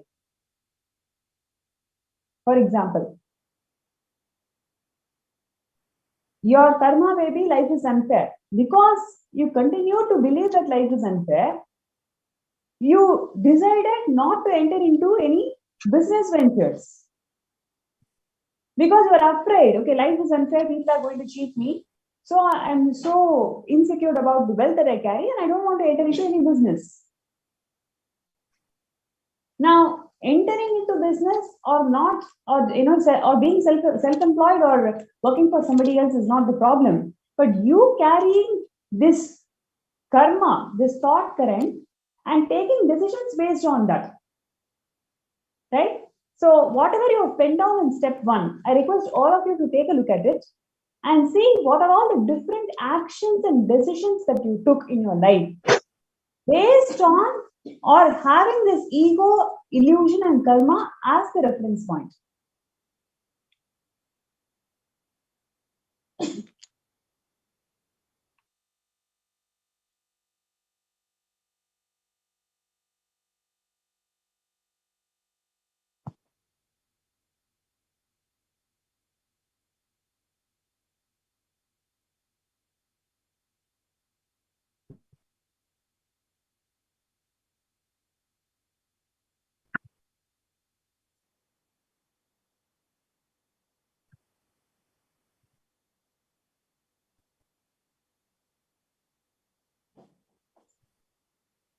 Yes.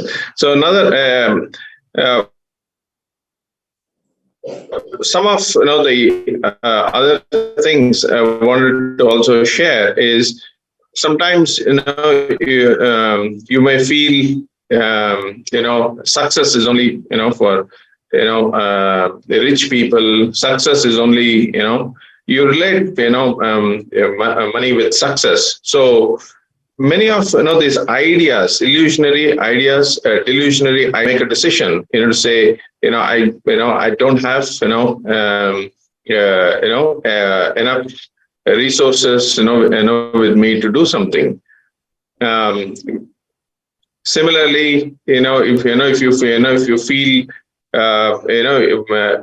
if you have not done, if you're taking up something new, a new project, or you're trying to do a remodeling your house, you might have not done anything in any of that, but the fact that you feel that you're not capable, this is the first time that you're doing, you may put off that project or delay it. So things like that, all the decisions and actions you're taking centered on the three Tripurasuras in you: ego, Maya, and karma. Please pen down.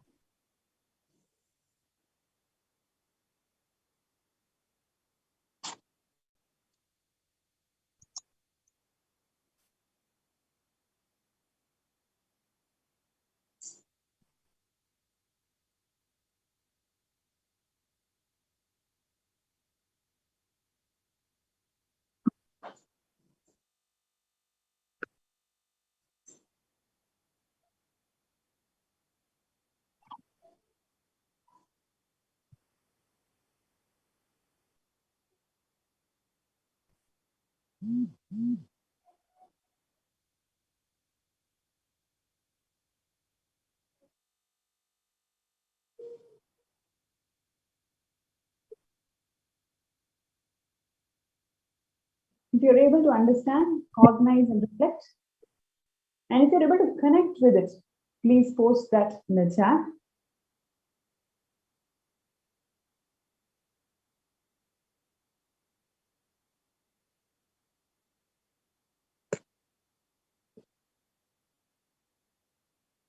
Let's take few minutes.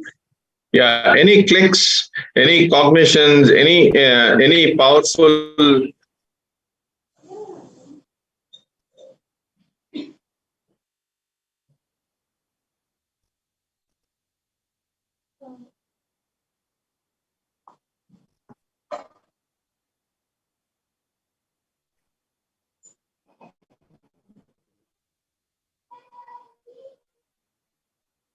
Yes.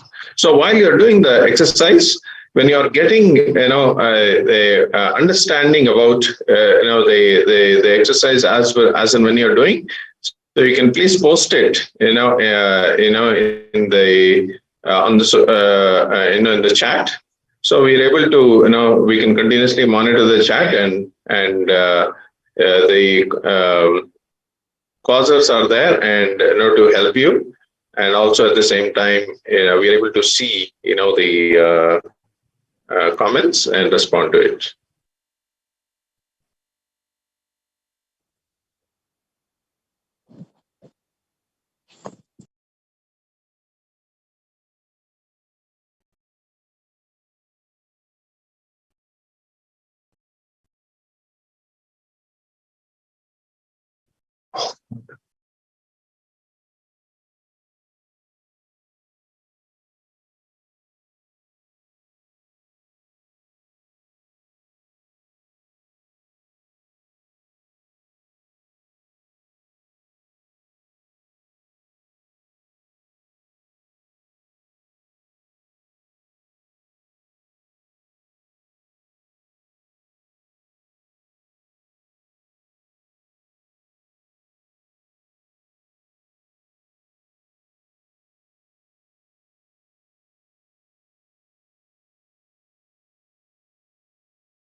Sorry. Yes, when you're doing the exercise, you're able to see, certain, actions. You put it on, you put it on hold. Certain decisions, you put it on hold. As a result of, centering your decisions and actions, on the three things: the ego, Maya, and karma.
You can see when you're doing this exercise how the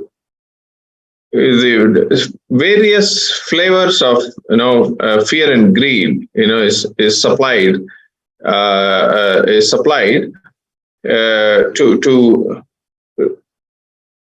to take the action and decisions centered around the ego, Maya, and karma. You sometimes you just need that extra bit of fear and greed to be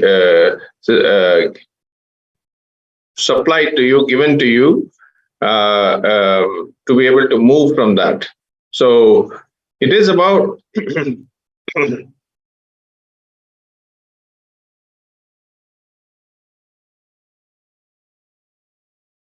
so you'll clearly see when you're doing this step 2 in this exercise, you're able to see how your things that you're doing is impeding your progress on when you take your actions and decisions around these three. the ego, Maya, and karma.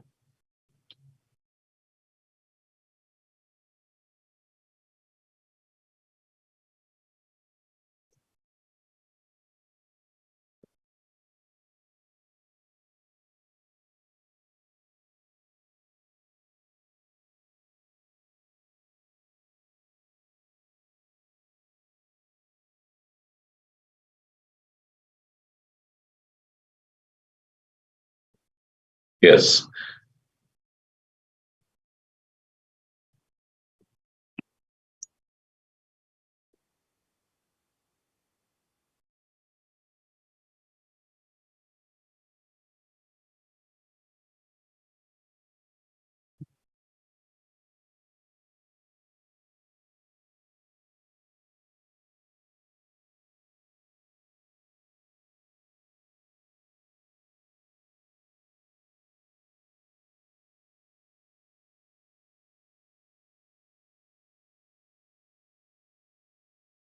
Yes, we can go to the next step.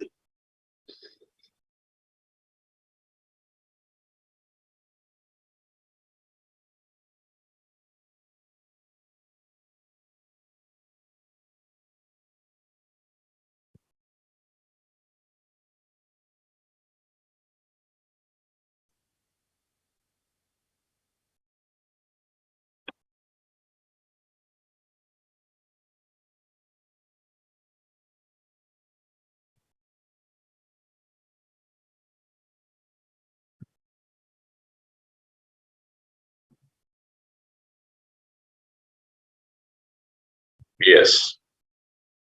So the next step, see the same situations from the space of unclutching. And now pen down how you would respond to the same situations if your actions are centered on the third eye. So all the situations that you pen down in step 2, now you want to see the same situations from the space of unclutching. How you are centered around your third eye, you are in that space of unclutching. What you see, what would you respond in order to those situations if your actions are centered around from the space of unclutching? Please pen down.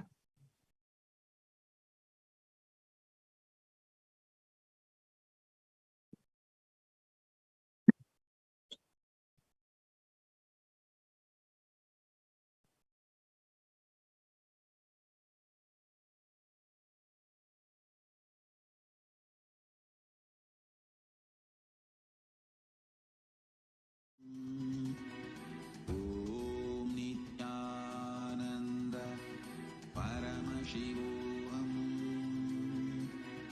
Om Nithyananda Paramashivoham. Om Nithyananda Paramashivoham. Om Nithyananda Paramashivoham. Om Nithyananda Paramashivoham. Om Nithyananda Paramashivoham. Om Nithyananda Paramashivoham. Om Nithyananda Paramashivoham. Om Nithyananda Paramashivoham. Om Nithyananda Paramashivoham. Om Nithyananda Paramashivoham. Om Nithyananda Paramashivoham.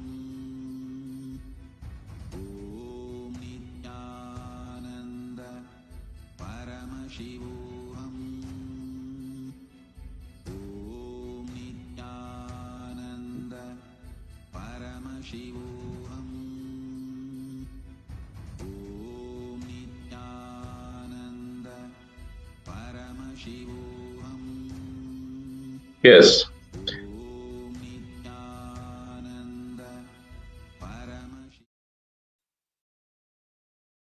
Yes, Nityanandam.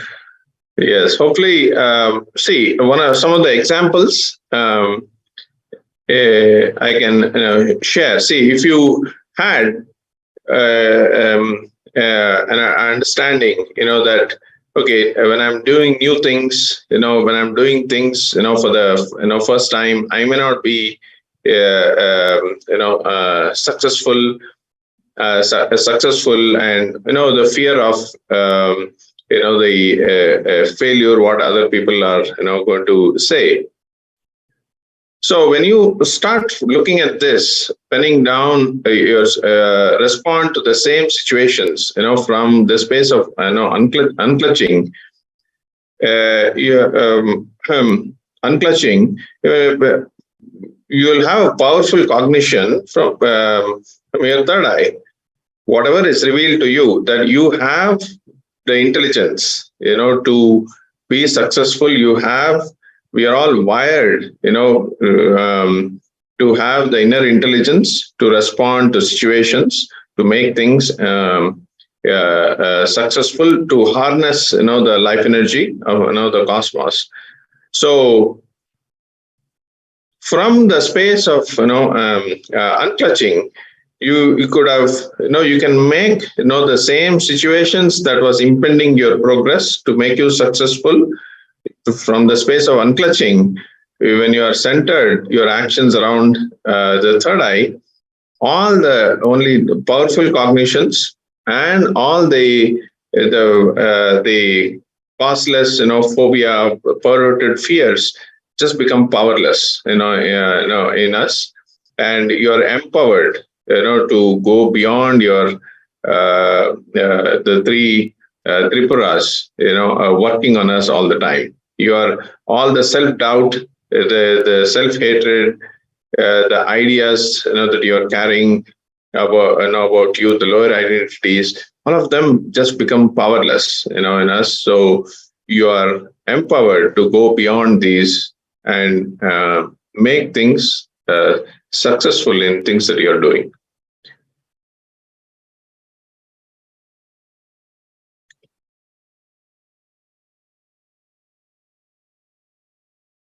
So, to all the situations that you have penned down in step 2, look at the same situations from the space of unclutching.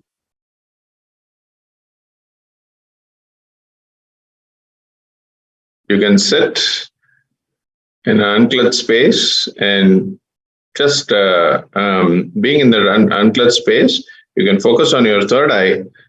Remember Paramashiva, Swamiji, and whatever is powerful cognitions are revealed to you, what you would have done,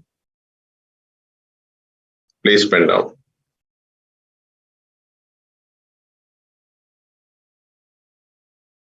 Paramashivoham. Om Nithyananda Paramashivoham. Om Nithyananda Paramashivoham. Om Nithyananda Paramashivoham. Om Nithyananda Paramashivoham. Om Nithyananda Paramashivoham. Om Nithyananda Paramashivoham. Om Nithyananda Paramashivoham. Yes, all of you can chant. Being in that beautiful space, you can chant Mahavakya. Om Nithyananda Nithyananda Paramashivoham. Just be beautifully in that space of unclutching and have the whatever is revealed to you, please pen down.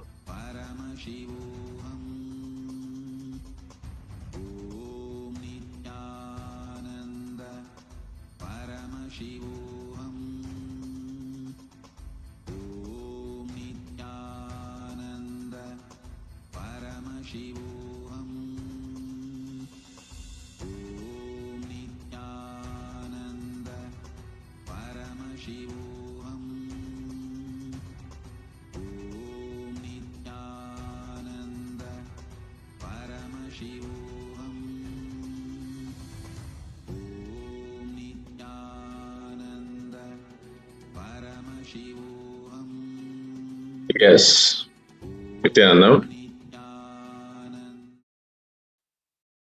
Yes. So if you have pen down, that I want to become Sarvagnapita, Yajman, founding fathers of Kailasa, or I want to attend Paramashivoham, you would have had an intention, desire to do, would have put in the intention, but somehow you feel some impossibilities coming to you, in terms of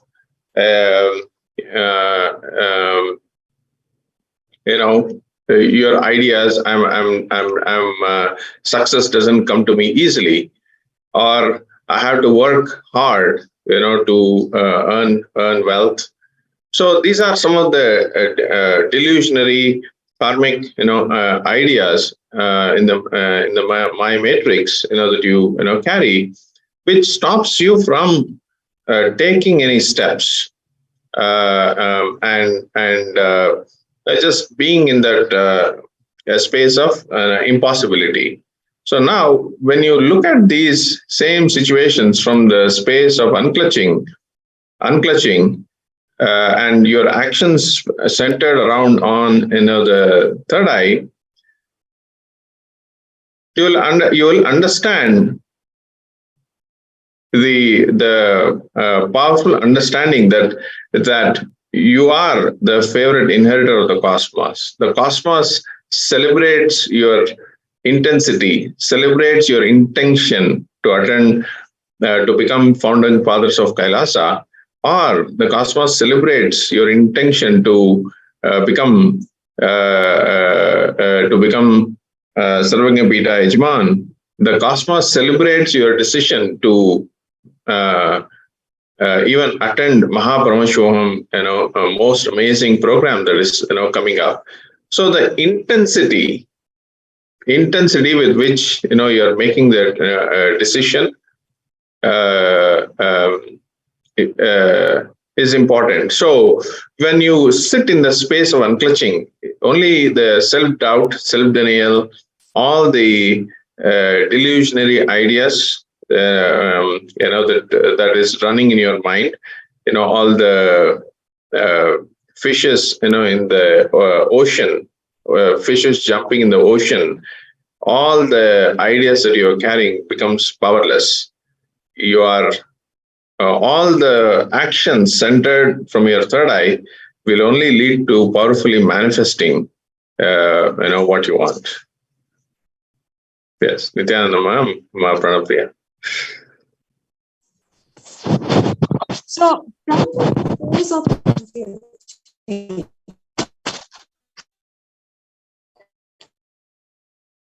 how do you want to respond to this situation? Because Swamiji briefly shares, only when you are untouched, you can conquer these demons, Maya, illusion, and karma. The three demons within you can be conquered only when you are in the space of unclutching, when you operate from your third eye, not from your two eyes. When you operate from your third eye, that is when you can conquer these three demons within you. So, from the space of your third eye, look through your third eye, see the same situations, see the same decisions that you took, under the influence of these three demons. Now, from your third eye, see through your third eye, connect with Swamiji and see how you want to respond to these situations differently.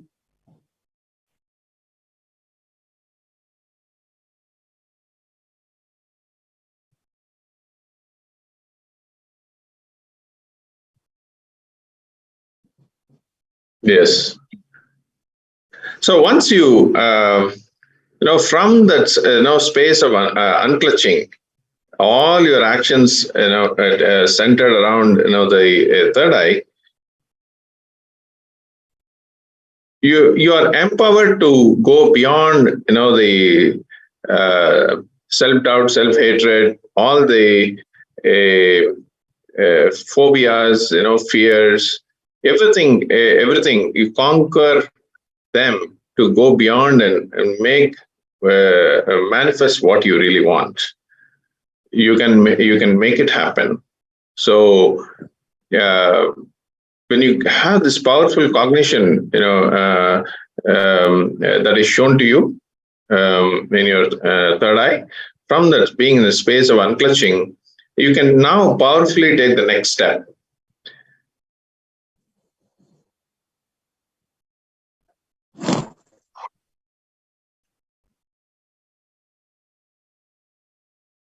For example, you would have already decided that, yes, I want to be part of this Paramashivoham celebrations. But because of your delusion that I don't know if I can manifest wealth towards it, I don't know if I'm qualified to be transformed, I don't know if I'll be stable in this whole journey of transformation, you may have had made these decisions from the space of your delusion. Now, take time, see from your third eye, connect with your third eye, connect with Swamiji, and see how differently you want to respond to these situations.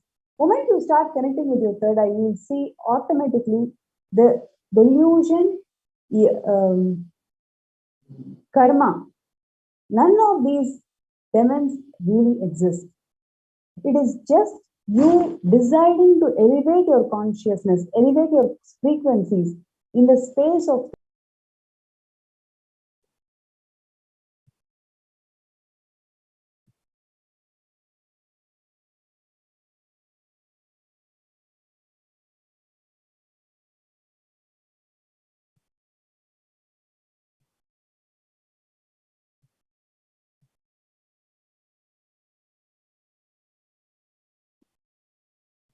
Ma Pranapriya, we can't hear you.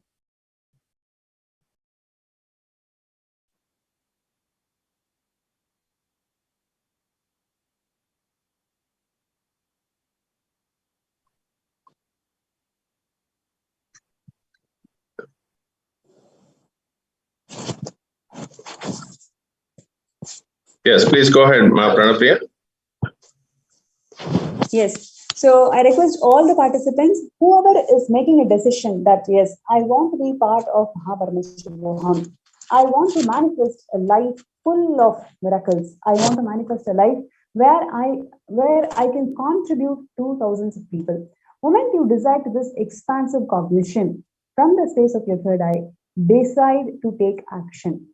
Your action today just translates into destruction of all the three demons within you. Everything boils down to you deciding to destroy all the three demons within you. And that is simply possible the moment you decide, yes, this is the life that I want to manifest. Yes. See, understand, or when you are penning down, the actions from the unclutched space, you're empowered, and you're only taking. You are sure to manifest. You are sure to manifest what you want. In this particular case, it could be Paramashivoham, or you want to become founding fathers of KAILASA.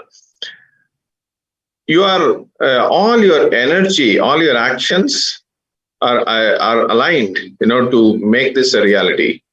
To make this a reality. Now, when you attend, Mahaparamashivoham, not only you will experience, your higher identities, in vertical time zones, but all the 463 powers, all of you will experience third eye, and which takes you beyond conquering, all the three Tripuras, that we discussed, the ego, going beyond Maya, going beyond delusion, and going beyond experiencing the vertical time zones, your higher dimensions of, you. So really, now, when you start being in that space of unclutched space, and when you start looking, for all your actions, decisions, based from the third eye, whatever is revealed to you will be more. Yes. So it will only empower you to manifest with confidence, manifest, and the more and more you cherish, from that, being in that space of unclutching and centered around decisions from a third eye, you will more and more be in that unclutched space, and just the feeling connection, with Paramashiva, and just being able to manifest what you want. Let's take a few minutes for all the participants to sign up for Mahaparamashivoham and serving a pita.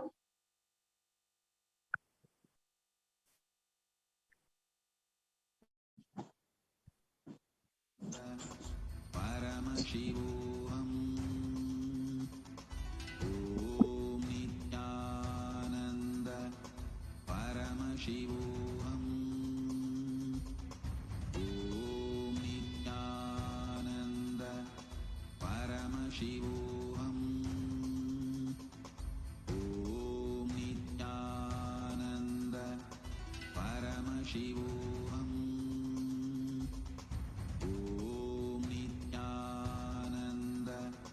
Paramashivoham, Om Nithyananda Paramashivoham, Om Nithyananda Paramashivoham, Om Nithyananda. Yes. So hopefully all of you have done the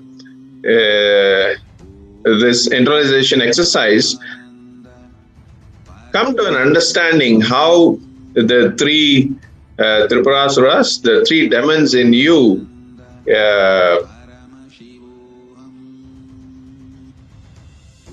stop you from manifesting, what you want. And now that you have clarity on centering your decisions on third eye from, the space of unclutching, now all of you who really got, this beautiful click and this possibility awakened in you, you can all go ahead and fill in the intentions for becoming founding fathers of KAILASA, and also put in the intention to attend Mahaparamashivoham. Really, if you see this amazing gift, showered to us, by Supreme Pontiff, Swamiji, really, if you register today and make a payment for 21K, you will be able to attend Mahaparamashivam starting next week, December 9th. And you can also fill in the intention in the first link. And the second link is to request, the details. So I kindly request all of you to fill in both. If you have already submitted the intention, you can use.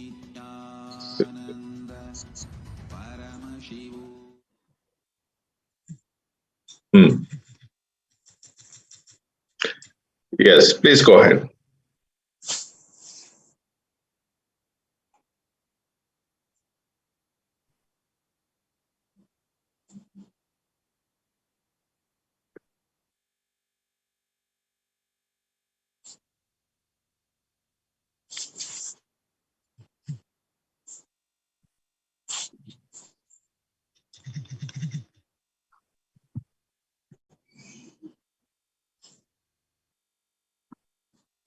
Next, we will be seeing how practically we can destroy these demons within us. These Tripurasuras within us, the Maya, the Karma, and the ego. All three within us, how we can destroy it by manifesting the powers, superconscious powers of Paramashiva. Now we will be doing a short power manifestation session where we will be manifesting the power of blindfold reading. And while doing the blindfold reading, whenever you manifest power, you are destroying the Tripurasuras within you. With that context, we will get ready to do the power manifestation session.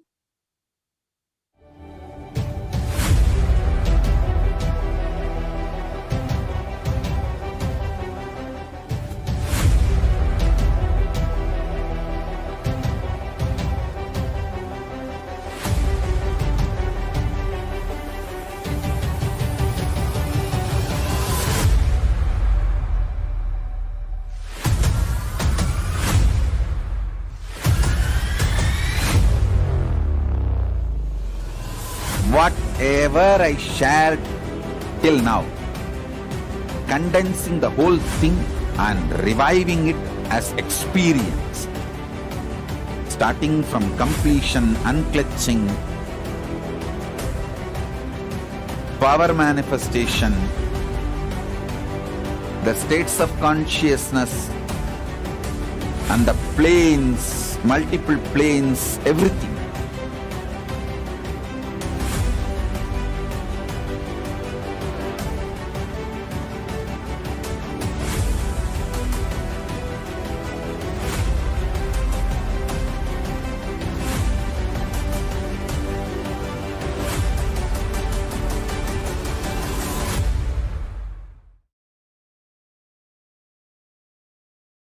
Everyone, we welcome you all back. So far we've all understood about how the Tripurantakar, the form, the manifestation of Paramashiva, Tripurantakar, who ended all the negativity in the form of the Tripurasuras.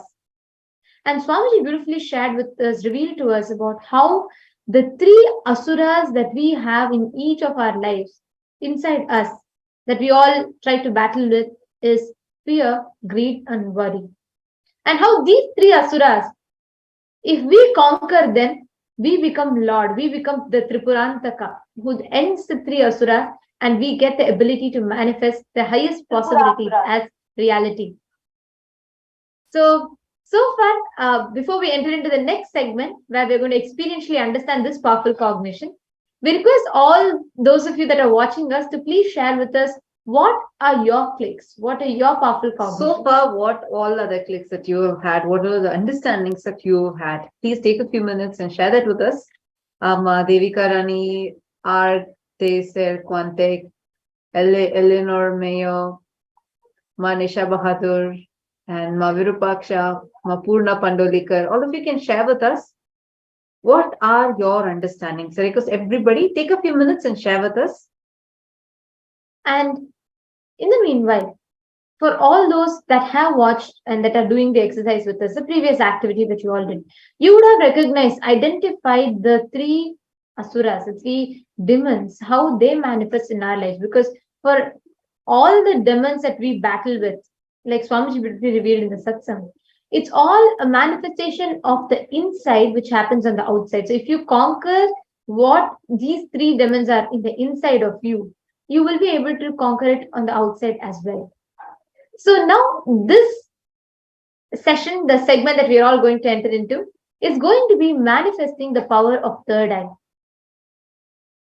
Swamiji beautifully revealed to us about how the Tripurantakar, the deity of Tripurantakar, Paramashiva, when he manifested as Tripurantaka, he did not wait for any chariot. Like Swamiji beautifully explained, the chariot is the rituals or techniques or any methodology to achieve it. But he simply just opened his third eye, which is unclutching, and he directly achieved it. He just directly hit and destroyed the 3 demons. Now, Swamiji as Paramashiva has given us a very beautiful science where we can experience and conquer anything. We can become lord of fear, greed, and worry just by manifesting, the science of manifesting powers.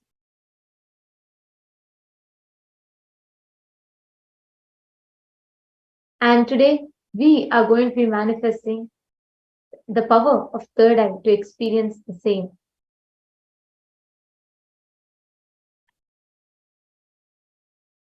So are we all ready for it?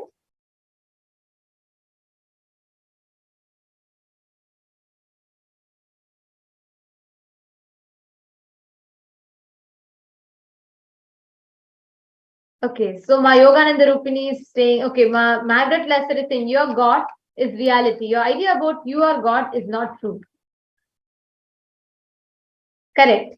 So Devika and Padam is saying, any other identity I hold other than Paramashiva is ego. Margaret Lesser is saying, think right about yourself. Beautiful to see so many of you sharing your powerful cognitions.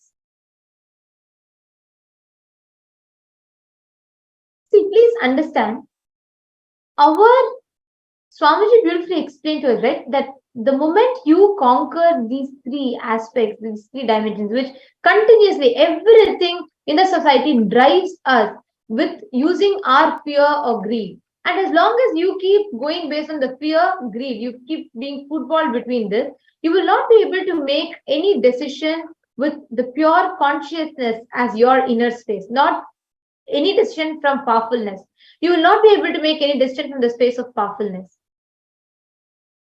So here in this segment now, we are going to be experientially experiencing what Swamiji explained about how you can open, just see through your third eye and you can manifest. Understand, if you can close your eyes and see colors, you can see through your biggest obstacles in life.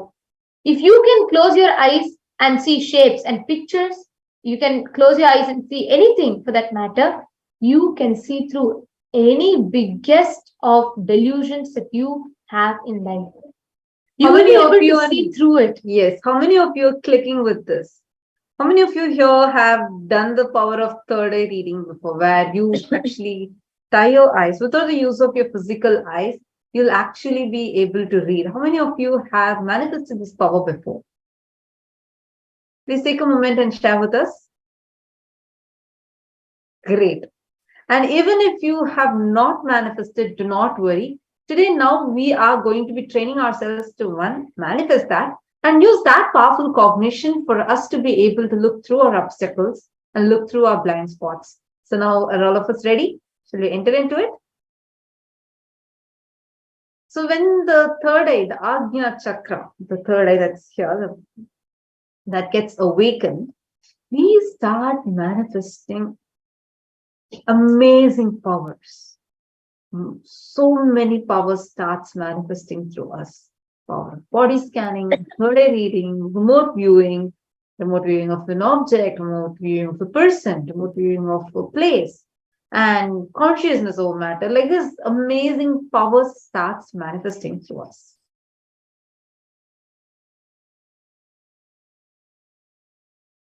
So each of these powers of third eye, these are all like the basic powers of the third eye. Now, the third eye is also known as the command center for the being, Ajna. That's like the seat from which it's like the cosmic command center. When you declare something to the third eye, you can just heal anything, you can just manifest anything. It's like the most important power in our whole being. That's one of the most important power, the cosmic seat. It's a seat, the command center for our whole being, right? And what happens, like Swamiji explained, when you see something through the third eye, when you see it, anything which is seen through the third eye you become the lord of it. If you just see through your fear and greed through the third eye, you become the lord of it. Yes. Now, we also have a very beautiful verse where in the Vijnana Bhairava Tantra, how Paramashiva explains this about the science of third eye. Kapalantarmanonyasya tishtannilitalochanaha kramena manasodaryat lakshaye lakshyamuttamam. Paramashiva says, by fixing the mind on the inner space within the crown center and sitting stably without any movement, having the eyes closed, in succession by that stability of the mind and inner space, to the power of the third eye, one directly sees the ultimate goal, Lakshyam, by having the vision beyond the sight that reveals any object of place, attaining the space of oneness with the source, Paramashiva. So many of you are posting that you want to really manifest third eye, Purna Pandolika, and many of you are posting that you really want to have a breakthrough in third eye. You have not manifested it yet, or some of you have manifested but not consistently. So we have Hiranmai Mulukutlama who is saying yet to manifest, and Ma Brahmanyana is saying yes, we have manifested third eye. That's wonderful, Ma. And Gibhache Huchine is saying still my third eye is not manifested.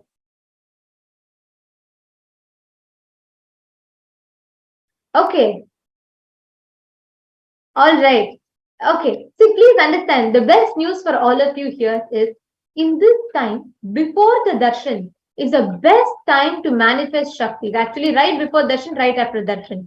Because at this time, the moment you start soaking yourself in that feeling connection with Swamiji, you are literally immediately pulled into that Hiranya Garbha. And it's literally like you're pulled into that cosmic womb of Swamiji's, and that's the right most conducive atmosphere for you to manifest powers.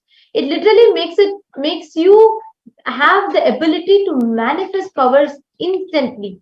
You will be able to manifest powers so powerfully because the Shakti Pada happens. You get the experience of that intense entanglement with Swamiji. So yes, so many of you are excited to manifest the power of third eye. And don't worry, we will just be getting right into that.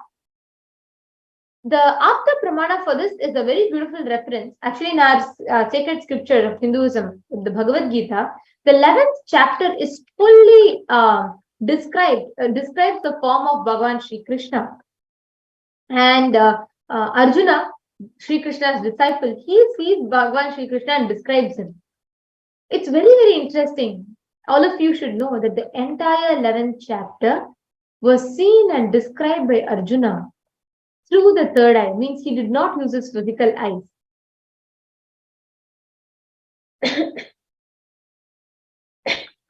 So what happens is Shri Krishna sees Arjuna and he initiates Arjuna to the power of third eye.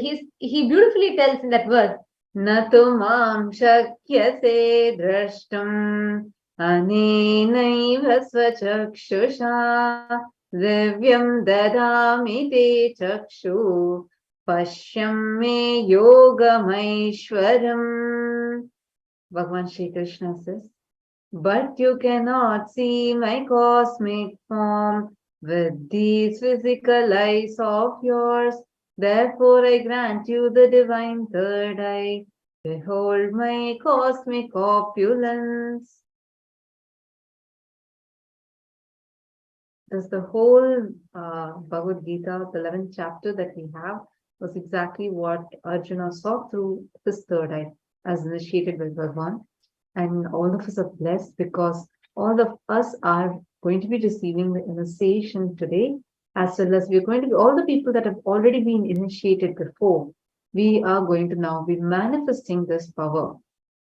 And we also want to share one secret tip with all of you, whoever is not able to manifest the power of third eye yet. You have one secret tip. You can start detoxing your third eye through few simple methods, and you'll suddenly start seeing how powerfully you'll start manifesting. There are a few techniques like this. One is just taking an onion and like cutting the onion into round slices and putting it right under your foot, and you can sleep overnight with that, like putting a sock, sleeping overnight with that and waking up. That will help you detox your body. And skipping fluoride in everything, you not having fluoride, whether it's in your toothpaste or in your water, when you avoid fluoride, which is a neurotoxin, and that will also start helping your third eye to starting to detoxify. As well as the third technique is applying turmeric paste on your forehead, with just mix it with water and apply it on your forehead. And while you go to sleep at night, fully make a full thick paste out of it. From temple to temple. Yeah, from this temple to this temple. And take processed turmeric, which we call as kumkum, sindoor, kumkum. Take that kumkum and mix that also with water and apply it big. Wherever you feel, whichever is your third eye, mark your third eye with that. And just sleep overnight with it. Start doing it for a few days. You'll simply start manifesting this power. Extremely powerful detox methods. Like this, we are going to be sharing secret tips with you, how to prepare yourself for Paramashivoham, how to prepare yourself to manifest different powers throughout the programs. So stay tuned in. Every part of the program is very important. So do stay tuned in. Now let's continue with preparing ourselves to manifest the power of third eye. So now the Atma Pramana is from Swamiji's very own life, where at the age of 12, Swamiji had this extraordinary Leela. Swamiji played this extraordinary Leela, showing humanity how we can manifest this Shakti. Just at the tender age of 12, Swamiji manifested the power of third eye. Swamiji was able to see everything, complete 360-degree vision, everything above him, below him. And Swamiji was even able to see to such precision that Swamiji could see from behind him how many ants were there on the climbing up on the tree. The next is the Pratyaksha Pramana. What science that Swamiji brought to the world, Swamiji is gifting to the world, is also established, studied scientifically. So it's also established with authenticated through some of the latest scientific technologies and researches, and almost all of these are directly conducted on the SPH, on the Supreme Pontiff of Hinduism himself, on Swamiji himself. And one such study that happened, the data, all of this is compiled and available in the book called Mystic Phenomena and Scientific Data. Now, this research and study on Swamiji is about how the third eye activity happens in Swamiji. So the studies were conducted to quantify, number one, the third eye activity is real. And number two, third eye is a science. And number three, third eye science is a possibility for the global problems of the society. So for the third eye activity being real, it was quantified through the basic research on Swamiji himself, which is what we will be seeing here.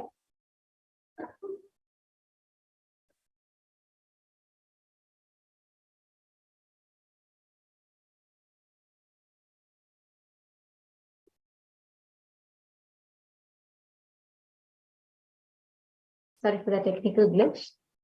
So the next is the imaging of the brain activity of Swamiji.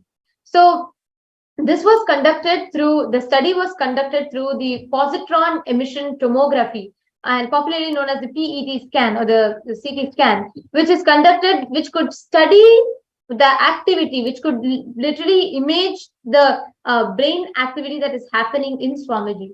And this was measured at different states of consciousness, what we understand as different state. Of course, Swamiji's state, when at the end of the study, when science understood, Swamiji's state is always in that higher state of consciousness, but different states of activity of how it translates to human beings, right? So it was one in conscious state, which is when it was like in the waking state. The second is in deep meditation, and these two states we were able to measure with, seeing the different activity that happened in Swamiji's brain. The results were astounding.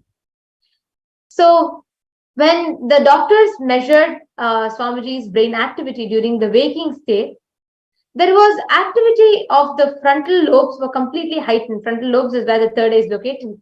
And the level of activity was higher than any average human brain. And next, when Swamiji was in deep meditation state, 90% of the dominant hemisphere of the brain was absolutely shut down. It was as if Swamiji had the key in his hand. He could just do it at the click of a button. And the doctors beautifully told that, it was as if like Swamiji's brain had gone on a vacation. Like it could just completely turn off, relax at Swamiji's will. And what happened when Swamiji was in deep meditation was that the lower portion of the mesial frontal areas lightened up in a significant way. And that area actually corresponds exactly to where the third eye is located. And that we could clearly see Swamiji in his waking state or the deep meditation state, the third eye region was completely active. There was, in fact, heightened activity in that area of the brain, which is where the third eye is located, which is not normal for any human being. And the most important point, which left the doctors in complete awe, was these did not happen as an accident, but Swamiji was able to go through each of this at his will. It was as if Swamiji could just swap between different states of consciousness just with Swamiji's will. That is the power of third eye. Now, why are we sharing this with all of you? Because when you understand the science, it becomes easier for you to manifest. When you see how Swamiji has established it, so it's a science. It's not that just one or two people can manifest it. Actually, you all should know, Swamiji has extended this gift even to the born blind or the visually impaired people. They too have been able to manifest this power. We'll watch actually a small video about it, of how Swamiji gifted this extraordinary science to the visually impaired children. If without this, for many of them, other than through some invasive surgeries or through some methodologies, they would have been able to do it. But to most of them, they would have had no vision for the rest of their lives. But with Swamiji's initiation, with this gift that Swamiji extended, so many people, so many thousands of children who were visually impaired, born blind, were able to manifest this. Let us watch a small video about that.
જરા મેં મંત્ર બોલ્યો તો પછી મારા ગુરુજીને યાદ કરીને પછી બોલ્યો. क्या દેખાયું આ શબ્દ ક્યાં દેખાય? થર્ડ આઈ મને દેખાય. કઈ જગ્યાએ? થડાયેલા આંખોની બંને ઉપર કપાળમાં વચ્ચે. અને અહીંયા આ દીકરી આંખમાંથી એક વાર તો દેખાઈ ગયા. Nithyanandam, I am Nithyananda. I am part of the thousands of people whom Swamiji has initiated to be able to manifest extraordinary powers. One of the extraordinary breakthroughs that I had in the past 5 years was very recently when I visited the Blind People's Association here in Ahmedabad. It was for the first time I saw the blind children, the visually impaired children. With his one blessing, Swamiji just told that through me, he blessed me to be able to be one of his Divya Shariras, to be able to carry and radiate him through my body. And he told me that I will be able to initiate all of those children for them to see.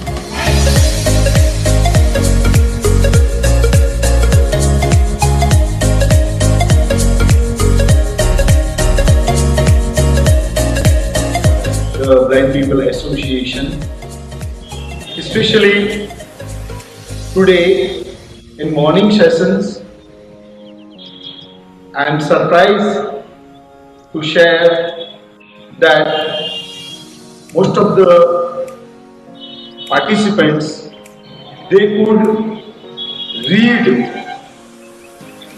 words having with the blindfold.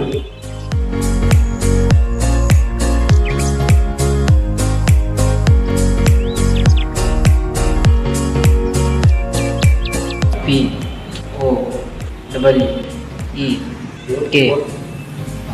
So P-O-W-E-R, and we see R as K. Wow, beautiful. Beautiful. Excellent. Very nice. Yes, so I want to just show this piece of paper, and that's exactly what is written.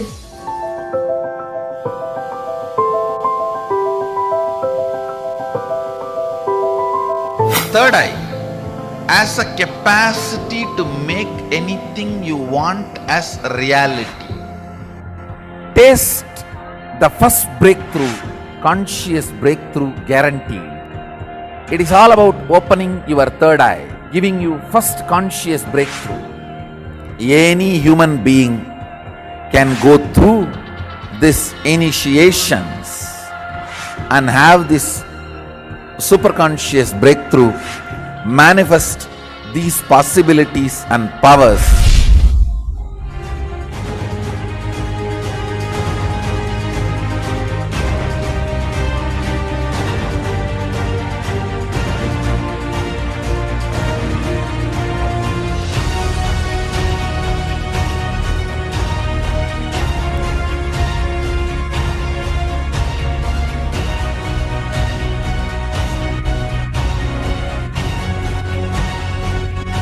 One of the biggest gift to the humanity from KAILASA is this third eye awakening, even for the born blind, visually impaired human beings.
Yes, just as all of us beautifully saw in this video right now about how Swamiji has gifted this profound science to the humanity with the science of third eye. Like we saw, even the visually impaired children are benefiting from this. But it is not just limited to seeing with our eyes closed. Swamiji is going to be taking all of us. The Swamiji is given a very beautiful process of how we can do the conscious seeing. How just when you see through the third eye, you become the lord of it.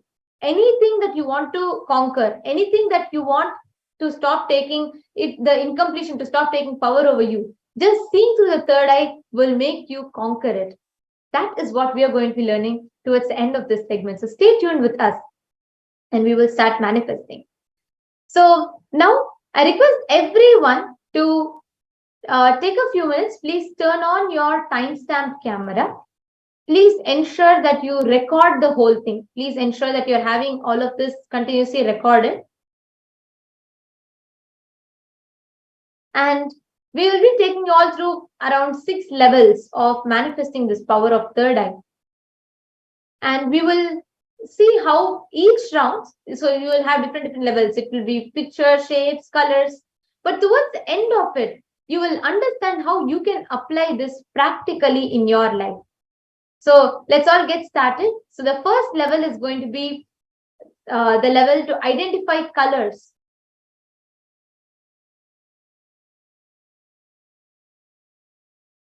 Yes. So the first level is going to be the level where you can identify colors. Please tie your eye band and sit in the space of oneness with Swamiji. Connect with Swamiji. And we're going to be projecting any color to you on the screen, on the TV screen that you're all watching right now. And whatever colors are appearing in your third eye, please have your eyes closed and ensure not just closing, ensure you tie your eyes, you blindfold yourself. And you're going to be seeing whatever your third eye shows, and we will be giving you all time to post in the chat. As in, you see, you can write it or type it and keep, and you can post in the chat when we give you the time to do so. So please sit straight. Have your eyes closed.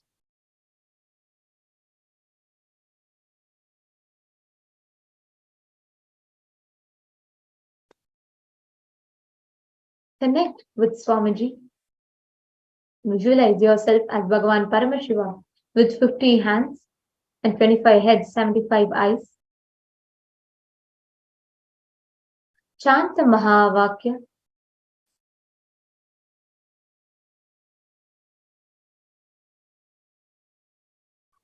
We will now be projecting a color for all of you.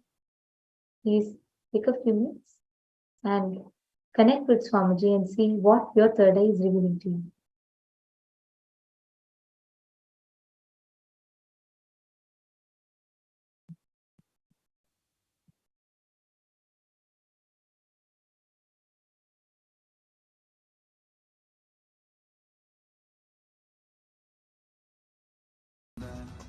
Paramashivoham. Om Nithyananda Paramashivoham. Om Nithyananda Paramashivoham. Om Nithyananda Paramashivoham.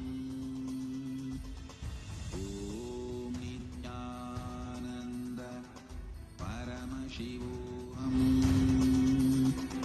Om Nithyananda Paramashivoham. Om Nithyananda Paramashivoham. Om Nithyananda Paramashivoham.